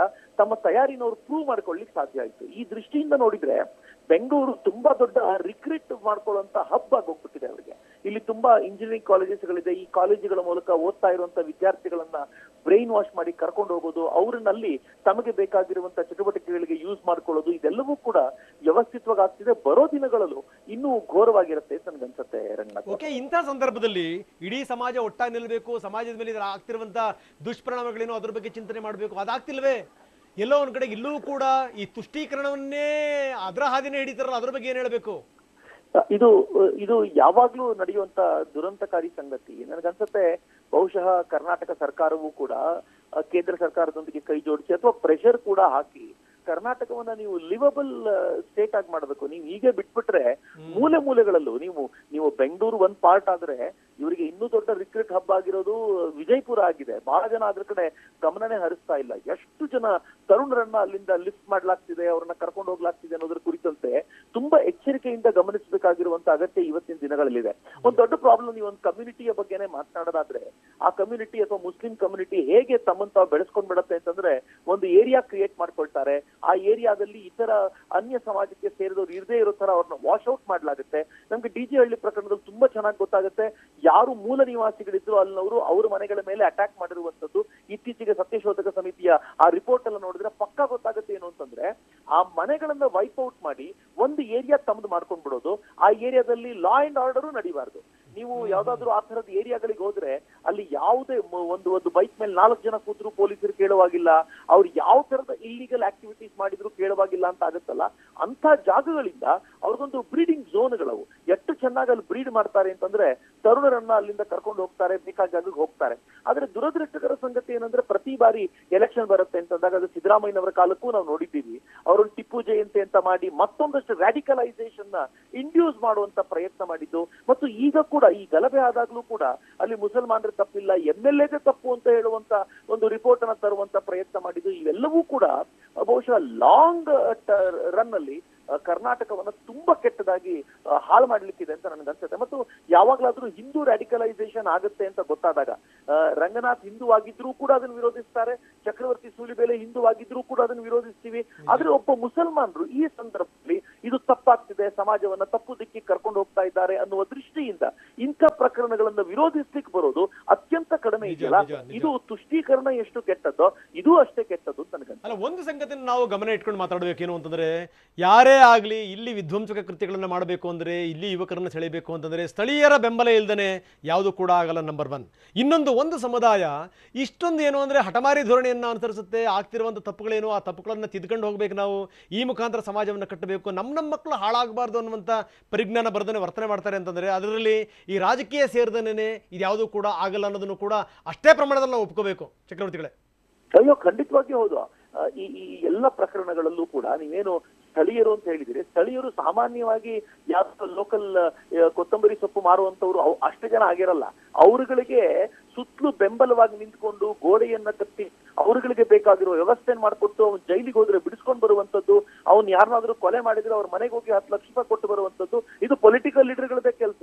ಇವ್ರುಗಳು ಎಷ್ಟು ಅಯೋಗ್ಯರಾಗಿರ್ತಾರೆ ಅಂತಂದ್ರೆ, ಇವರಿಗೆ ಭವಿಷ್ಯದ ಚಿಂತೆ ಇಲ್ಲ, ತಾನು ಚೆನ್ನಾಗಿದ್ಬಿಟ್ರೆ ಆಯ್ತು, ತಾನು ಚೆನ್ನಾಗಿ ದುಡ್ಡು ಮಾಡ್ಬೇಕು ಎನ್ನುವಂತ ಈ ಜನ ಇದ್ದಾರಲ್ಲ, ಇವರೇ ಇಡೀ ಸಮಾಜವನ್ನು ಹಾಳು ಮಾಡ್ತಿರೋದು. ಮತ್ತು ನೆನ್ಪಿರ್ಲಿ ರಂಗನಾಥ್ ಅವರೇ, ಇದು ಹಾಳು ಮಾಡ್ತಾ ಇರೋದು ಹಿಂದೂ ಸಮಾಜವನ್ನಲ್ಲ. ಅವರು ಹಿಂದೂ ಸಮಾಜಕ್ಕೆ ಇದರಿಂದ ಏನಾಗುತ್ತೋ ಅದು ಬೇರೆ, ಆದ್ರೆ ಮುಸಲ್ಮಾನ್ ಸಮಾಜವನ್ನ ರ್ಯಾಡಿಕಲೈಸ್ ಮಾಡೋದ್ರ ಮೂಲಕ ಅವರು ಮೈನ್ ಸ್ಟ್ರೀಮಿಗೆ ಏನ್ ಬರುವಂತ ಸಾಧ್ಯತೆ ಇತ್ತೋ ಅವುಗಳನ್ನೆಲ್ಲ ಕಿತ್ತಿಸಾಕ್ತಿದ್ದಾರೆ. ಈಗ ಅಸ್ಸಾಂನಲ್ಲಿ ನಾನು ನಿನ್ನೆಯ ರಿಪೋರ್ಟ್ ನಾನು ನೋಡ್ತಿದ್ದೀನಿ, ಅಸ್ಸಾಂನಲ್ಲಿ ಎಲ್ಲ ಮದ್ರಸಾಗಳನ್ನ ಕ್ಲೋಸ್ ಮಾಡಬೇಕು ಅಂತ ಅಲ್ಲಿನ ಸರ್ಕಾರ ಹೇಳ್ತಿದೆ. ಸರ್ಕಾರದಿಂದ ಯಾವುದೇ ಅನುದಾನ ಇನ್ನು ಮುಂದೆ ಇಲ್ಲ, ಯಾಕೆಂದ್ರೆ ರ್ಯಾಡಿಕಲೈಸೇಷನ್ ವ್ಯಾಪಕ ಪ್ರಮಾಣದಲ್ಲಿ ನಡೀತಾ ಇದೆ. ಇದರ ಮೂಲಕವಾಗಿ ಮೈನ್ ಸ್ಟ್ರೀಮಿಗೆ ಬಂದು ಇತರ ಹಿಂದೂಗಳಂತೆ ಸಮಾಜದಲ್ಲಿ ಒಂದಾಗಿ ಬೆರಿಬಹುದಾಗಿರುವಂತ ಅವಕಾಶವನ್ನ ಮುಸಲ್ಮಾನರಿಗೆ ನಾಶ ಮಾಡುವ ಮೂಲಕ ಇವರೆಲ್ಲರೂ ಸೇರಿ ಮುಸಲ್ಮಾನ್ ಸಮಾಜವನ್ನೇ ಧ್ವಂಸಗೊಳಿಸ್ತಾ ಇದ್ದಾರೆ ಅಂತ ಅನ್ಸುತ್ತೆ. ಅಲ್ಲ, ಎಲ್ಲೋ ಒಂದ್ ಕಡೆಗೆ ಒಂದು ಯೋಚನೆ ಮಾಡ್ಬೇಕೇನು ಅಂತಂದ್ರೆ, ನಾವು ನೀರಿಗೆ ಹಾಕುವಂತ ವಿಷಯ ಇದೆಯಲ್ಲ, ಅದು ಅಂತರ್ಜಲದ ಮುಖಾಂತರ ಎಲ್ಲ ಕಡೆಗೂ ಕೂಡ ವಿಷವೇ ಆಗುತ್ತೆ ಅನ್ನೋದನ್ನು ಗೊತ್ತಾಗಬೇಕು. ಒಂದು ತೊಟ್ಟನ್ನು ನಾವು ಹಾಕುವಂತ ಹುಳಿ ಇದೆಯಲ್ಲ, ಅದು ಹಾಲನ್ನ ಹಾಳು ಮಾಡುತ್ತೆ ಅಂತ. ಯಾಕಂದ್ರೆ ಅಲ್ಲೂ ಕೂಡ ಬುದ್ಧಿವಂತರಿದ್ದಾರೆ, ಅಲ್ಲೂ ಕೂಡ ಏನು ಅಂತಂದ್ರೆ ಹೌದಪ್ಪ ನಾವು ಸಾಧಿಸಬೇಕು ಅನ್ನುವಂಥವ್ರಿದ್ದಾರೆ, ಬಡವರಿದ್ದಾರೆ, ಅಜ್ಞಾನ ಇರುವಂಥವ್ರಿದ್ದಾರೆ, ಎತ್ತರಕ್ಕೆ ಬೆಳಿಬೇಕು ಅನ್ನುವಂಥ ಮನೋಭಾವನೆಯವರಿದ್ದಾರೆ. ಒಟ್ಟಾರೆಯಾಗಿ ಸಮುದಾಯಕ್ಕೆ ತೊಂದರೆ ಆಗಲ್ವ, ಇದ್ಯಾಕೆ ಯೋಚನೆ ಮಾಡಲ್ಲ ಇವರು ಅಂತ. ಖಂಡಿತವಾಗಿಯೂ ರಂಗನಾಥ್ ಅವರ, ಹೇಗೆ ಅಂತಂದ್ರೆ ನೀವು ಒಂದು 1 or 2%, ನಾನು ಈಗಲೂ ಕೇಳೋದಾದ್ರೆ ಆ ರ್ಯಾಡಿಕಲೈಸ್ ಆಗಿ ಇದನ್ನೆಲ್ಲ ಮಾಡ್ತಿರುವಂತವ್ರು 1 ರಿಂದ 2% ಜನ ಇರ್ಬೋದು. ಅವರ ಪ್ರಭಾವಕ್ಕೊಳಗಾಗಿ ಇತ್ತೀಚೆಗೆ ಈ ವಹಾಬಿಸಂ ಅಥವಾ ಸೆಲಫಿಸಂ ಏನ್ ತುಂಬಾ ವ್ಯಾಪಕವಾಗಿ ಬೆಳೀತಿದೆ, ಅಥವಾ ದೇವಬಂದಿ ಸ್ಕೂಲ್ ಆಫ್ ಥಾಟ್ ಎಷ್ಟು ವ್ಯಾಪಕವಾಗಿ ಬೆಳೀತಿದೆ ಅಂತಂದ್ರೆ, ಅವರುಗಳ ಪ್ರಭಾವವಾಗಿ ಒಂದು 20-25% ಜನ, ಅದರಲ್ಲಿ ಬಹುತೇಕರು ಹಿತೈಷಿಗಳಾಗಿರ್ತಾರೆ, ಕೆಲವರು ಫ್ರಂಟ್ ಲೈನ್ ವಾರಿಯರ್ಸ್ ಆಗಿ ಹೋಗ್ಲಿಕ್ಕೆ ಸಿದ್ಧವಾಗಿರ್ತಾರೆ, ಇನ್ನು ಕೆಲವರು ಈ ತಯಾರಿಯಲ್ಲಿ ಇರ್ತಾರೆ. ಎಲ್ಲರೂ ಸೇರಿಕೊಂಡು 20-25%. ಇನ್ನು 70-75% ಜನ ಏನಿದ್ದಾರೆ ಅವ್ರುಗಳಿಗೆ ಯಾವ್ದು ಬೇಕಾಗಿಲ್ಲ, ಅವ್ರು ನಾರ್ಮಲ್ ಆಗಿ ಬದುಕಬೇಕು, ಒಳ್ಳೆ ಜೀವನ ನಡೆಸಬೇಕು ಅಂತ. ಅದರಲ್ಲೂ ಲೋಯರ್ ಸ್ಟಾಟ್ ಅದು ಮುಸ್ಲಿಮರಲ್ಲಿ ತುಂಬಾ ಹೆಚ್ಚು, ಒಂದು 50-55% ಜನ ಎಷ್ಟು ಬಡತನದಲ್ಲಿದ್ದಾರೆ ಅಂತಂದ್ರೆ, ಅವರಿಗೆ ಮಕ್ಕಳ ಸಂಖ್ಯೆ ಜಾಸ್ತಿ ಇದೆ, ಮನೇಲಿ ನೋಡ್ಕೊಳ್ಳಿಕ್ಕೆ ಆಗ್ತಿಲ್ಲ, ಅವರ ಒತ್ತಾಟ ಭಯಾನಕವಾಗಿದೆ. ಅವ್ರು ಇವತ್ತಿಗೂ ಗುಜರಿ ಅಂಗಡಿಯಲ್ಲಿ ಕೆಲಸ ಮಾಡ್ಕೊಂಡು ಅತ್ಯಂತ ಕೆಟ್ಟ ಬದುಕನ್ನು ನಡೆಸ್ತಿದ್ದಾರೆ. ನಾವು ಈಗ ನೋಡಿದ್ರೆ ಹಿಂದೂಗಳಲ್ಲಿ ಕಳೆದ 10-15 ವರ್ಷಗಳಲ್ಲಿ ಬಂದಿರುವಂತ ಬದಲಾವಣೆ, ಬದುಕಿನ ಸ್ತರ ಏರಿಕೆ ಏನಿದೆಯಲ್ಲ, ಅದು ಖಂಡಿತವಾಗಿಯೂ ಅಲ್ಲಿ ಬಂದಿಲ್ಲ. ಇವ್ರು ಇದನ್ನೆಲ್ಲ ಗಮನಿಸಿ ಅವರನ್ನು ಮೇಲಕ್ಕೆತ್ತುವಂತ ಪ್ರಯತ್ನ ಮಾಡೋದು ಬಿಟ್ಟು, ಈ ತರ 1-2% ಈ ರ್ಯಾಡಿಕಲೈಸ್ ಆಗಿರುವಂತ ಜನ ಉಳಿದ 20% ಜನರನ್ನ ಹಾಳು ಮಾಡಿ 80% ಜನರ ಬದುಕನ್ನ ನಷ್ಟಗೊಳಿಸುವಂತ ಪರಿಸ್ಥಿತಿ ಇದೆಯಲ್ಲ, ಅವರದ್ದೇ ಸಮುದಾಯವನ್ನ ನಾಶ ಮಾಡಿ. ಕರೆಕ್ಟ್. ಇದು ಆತ್ಮಾವಲೋಕನದ ಸಮಯ. ಥ್ಯಾಂಕ್ ಯು ವೆರಿ ಮಚ್ ನಮ್ಮ ಜೊತೆ ಮಾತಾಡೋದಕ್ಕೆ. ಒಂದು ಮಾತು ಮಾತ್ರ ಹೇಳ್ತೀನಿ, ಏನಂದ್ರೆ ಯಾವುದೇ ಜಾತಿ, ಯಾವುದೇ ಧರ್ಮ, ಯಾವುದೇ ಮತ ಪ್ರಶ್ನೆ ಬರಲ್ಲ. ತಪ್ಪಾದರೆ ತಪ್ಪೇ ಅಷ್ಟೇನೆ. ಜೊತೆಗೆ ಏನಂದ್ರೆ ನಮ್ಮ ಸಮುದಾಯವನ್ನು ಉದ್ಧಾರ ಮಾಡೋದು ಹೆಂಗೆ ಅನ್ನೋದ್ರ ಬಗ್ಗೆ ಎಲ್ಲರೂ ಕೂಡ ಸೇರಿ ಚಿಂತನೆ ಮಾಡಬೇಕು. ಇವ್ರನ್ನ ಹೊರಗಡೆ ಇಟ್ಟ ತಕ್ಷಣ, ಇವ್ರನ್ನ ದೂರ ಇಟ್ಟ ತಕ್ಷಣ ಸಮಾಜ ಉದ್ಧಾರ ಆಗುತ್ತೆ ಅಂತಲ್ಲ, ಇದನ್ನು ಅರ್ಥ ಮಾಡ್ಕೋಬೇಕು ನಾಯಕರುಗಳು. ಮೊನ್ನೆ ಬೆಂಗಳೂರನ್ನ ಬೆಚ್ಚಿ ಬೆಳೆಸಿದಂಥ ಘಟನೆಗಳು, DJ ಹಳ್ಳಿ ಘಟನೆ ಇದೆಯಲ್ಲ, KG ಹಳ್ಳಿ ಘಟನೆ ಇದೆಯಲ್ಲ, ಅದು ಅವ್ರಿಗೂ ಕೂಡ ಉಗ್ರರ ಲಿಂಕ್ ಇತ್ತ. ಯಾಕಂದ್ರೆ ಈ ರೀತಿ ಗಲಭೆಕೋರರು ಎಷ್ಟರ ಮಟ್ಟಿಗೆ ತಮ್ಮ ಉಗ್ರ ಪ್ರತಾಪ ತೋರಿಸಿರಲ್ಲ, ಅವ್ರಿಗೂ ಏನಾದರೂ ಸಂಘಟನೆ ನಂಟಿತ್ತ? ಈ ಒಂದು ಪ್ರಶ್ನೆ ಈಗ ಕಾಡ್ತಾ ಇದೆ. ಬೆಂಗಳೂರು ಖಾಕಿ ತನಿಖೆಗೆ NIA ಟೀಮ್ ಕೈ ಜೋಡಿಸಿದ್ ಯಾಕೆ? ಇದೇ ಕಾರಣದಿಂದ. DJ ಹಳ್ಳಿ ಗಲಭೆಕೋರರಿಗೂ ಕೂಡ ಉಗ್ರರ ನಂಟಿದೆ. ಅರೆಸ್ಟ್ ಆದಂತ ಆರೋಪಿಗಳ ಪೈಕಿ 8 ಜನರಿಗೆ ಉಗ್ರರ ಸಂಪರ್ಕ ಇದೆ. NIA ತನಿಖೆ ವೇಳೆ ಸ್ಫೋಟಕ ಸಂಗತಿಗಳು ಬಯಲಾದವು. ಅವರೇ ಬಾಯ್ಬಿಟ್ರು. DJ ಹಳ್ಳಿ ಗಲಭೆಕೋರರಿಗೂ ಕೂಡ ಉಗ್ರ ಸಂಘಟನೆಯ ನಂಟಿದೆಯಾ ಅನ್ನುವಂಥದ್ದು ಬಹಳಷ್ಟು ವಿಚಾರಗಳು ಇದಕ್ಕೆ ಸಂಬಂಧಪಟ್ಟಂಗೆ ಹೊರಗಡೆಗೆ ಬರ್ತಾ ಇವೆ. ಇದೆಲ್ಲದರ ಜೊತೆಗೆ ಒಂದನ್ನು ಹೇಳಬೇಕು ನಾವು, ಏನು ಅಂದ್ರೆ, ಈ ರೀತಿ ನಂಟುಗಳನ್ನು ಬೆಳೆಸ್ಕೊಳ್ತಾ ಹೋಗ್ಬಿಟ್ರೆ ಸಮಾಜದಲ್ಲಿ ಅಶಾಂತಿ ನೆಲೆ ನಿಂತು ಬಿಟ್ರೆ ಗತಿ ಏನಾಗಬೇಕು? ಅರೆಸ್ಟ್ ಆದಂತ 380ಕ್ಕೂ ಹೆಚ್ಚು ಗಲಭೆಕೋರರ ಪೈಕಿ 9 ಜನರಿಗೆ ಉಗ್ರರ ನಂಟಿದೆ. ಗಲಭೆಕೋರರಿಗೆ ಉಗ್ರರ ಸಂಘಟನೆಯ ನಂಟು ಹಿನ್ನೆಲೆಯಲ್ಲಿ NIA ಟೀಮ್ ಎಂಟ್ರಿ ಆಯಿತು. 9 ಗಲಭೆಕೋರರು ಉಗ್ರರ ಜೊತೆಗೆ ನೇರ ಸಂಪರ್ಕ ಇಟ್ಟುಕೊಂಡಿದ್ದಾರೆ ಅನ್ನೋದ್ರ ಬಗ್ಗೆ ತನಿಖೆ ನಡೀತಾ ಇದೆ. ಉಳಿದ 40 ಗಲಭೆ ಆರೋಪಿಗಳಿಗೆ 2ನೇ ಹಂತದ ಸಂಪರ್ಕ ಇದೆ. ಅವರಿನ್ನು ಮೊದಲನೇ ಹಂತದ ಸಂಪರ್ಕಕ್ಕೆ ಹೋಗಿಲ್ಲ. ಹೀಗಾಗಿ ಬಂಧಿತ ಗಲಭೆಕೋರರ ಬಗ್ಗೆ ಹೆಚ್ಚಿನ ತನಿಖೆಯನ್ನ NIA ಟೀಮ್ ಮಾಡ್ತಾ ಇದೆ.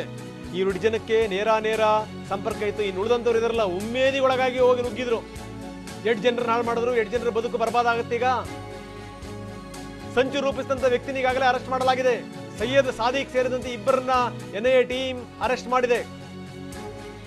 ಅರೆಸ್ಟ್ ಆದ 380ಕ್ಕೂ ಹೆಚ್ಚು ಗಲಭೆಕೋರರ ಪೈಕಿ 9 ಜನರಿಗೆ ಉಗ್ರರ ನಂಟಿದೆ ಎನ್ನುವಂಥದ್ದು ಸಾಬೀತಾಗಿದೆ. ಇದರ ಅರ್ಥ ಏನು ಹಾಗಾದರೆ? ಇದನ್ನ ಸಮಾಜ ಅರ್ಥ ಮಾಡ್ಕೊಳ್ಳುತ್ತಾ? ಬರೀ ಈ ತುಷ್ಟೀಕರಣ, ಓಟ್ಗಳಿಗೋಸ್ಕರ ಮಾತಾಡುವಂಥದ್ದು, ಅಥವಾ ತಾವು ಮಾತ್ರ ಬದುಕಿದ್ರೆ ಸಾಕು ಅನ್ನುವಂಥ ಮನೋಭಾವನೆ ಬೇಡವಾ? ಸಮಾಜದಲ್ಲಿ ಶಾಂತಿ ನೆಮ್ಮದಿ ಬೇಡವಾ? ಅಣ್ಣ ತಮ್ಮಂದ್ರ ಥರ ಬದುಕೋದು ಬೇಡವಾ? ಹಿಂಗೆ ಮಾಡ್ಕೊತ ಕೂತ್ಕೋಬೇಕಾ? ಬನ್ನಿ, ನಾನು ಕೊನೆಯದಾಗಿ ನಾನು ಒಪಿನಿಯನ್ ತಗೊಂಡ್ಬಿಡ್ತೀನಿ. Ashraf, what's your last word? ಉದ್ದುದ್ದ ಮಾತಾಡಬೇಡಿ ಪ್ಲೀಸ್. ಕೊನೆಯದಾಗಿ ಏನಂತಿರ್ತಾವೆ?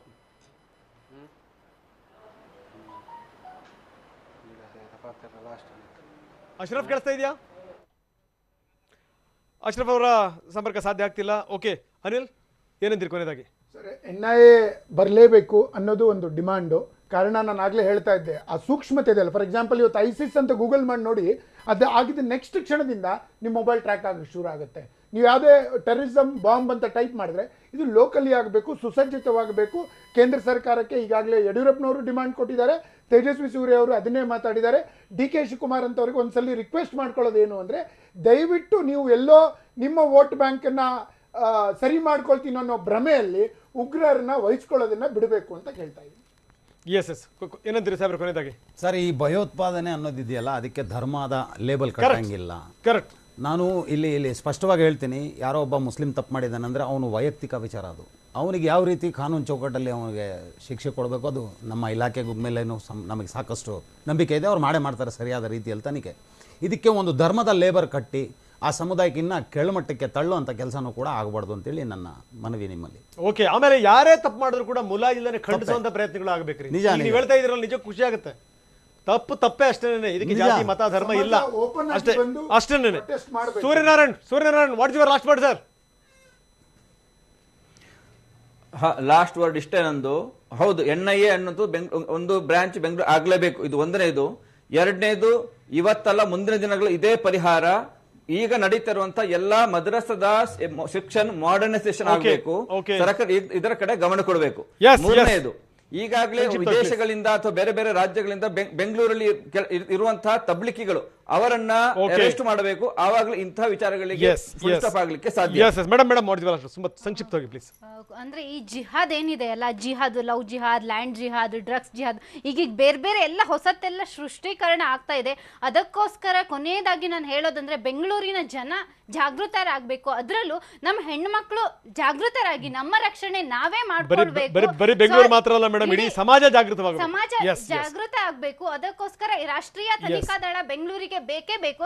ಮತ್ತೆ ಏನ್ ಈ ರಾಜಕೀಯ ವ್ಯಕ್ತಿಗಳಿದ್ದಾರಲ್ಲ, ತುಷ್ಟೀಕರಣ ನೀಡ್ತಾರಲ್ಲ, ಅದು ದಯವಿಟ್ಟು ನಿಲ್ಲಿಸಿ. ಖಂಡಿತ ಈ ಮಾತನ್ನು ಒಪ್ಕೋತೀನಿ. ಇಲ್ಲಿ ಜಾತಿ ಮತ ಧರ್ಮ ಎಲ್ಲ ತಪ್ಪೇನೆ, ಅದನ್ನ ಮುಲಾಜಿಲ್ದನೆ ಹತ್ತಿಕ್ಕುವಂತ ಪ್ರಯತ್ನಗಳಾಗಬೇಕು. ಅವ ಮಾತ್ರ ಸಮಾಜದಲ್ಲಿ ಶಾಂತಿ ಬರ್ಲಿಕ್ಕೆ ಸಾಧ್ಯ ಅಂತ ಹೇಳ್ತಾ ಇವತ್ತಿನ ಚರ್ಚೆ ಮುಗಿಸ್ತಾ ಇದ್ದೀನಿ. ನಿರಂತರ ಸುದ್ದಿಗಾಗಿ ನೋಡ್ತಾ ಇರಿ TV9. ನಿಮ್ಮ ನ್ಯೂಸ್ ರೂಮ್ ಪ್ರತಿದಿನ ರಾತ್ರಿ 9 ಗಂಟೆಗೆ.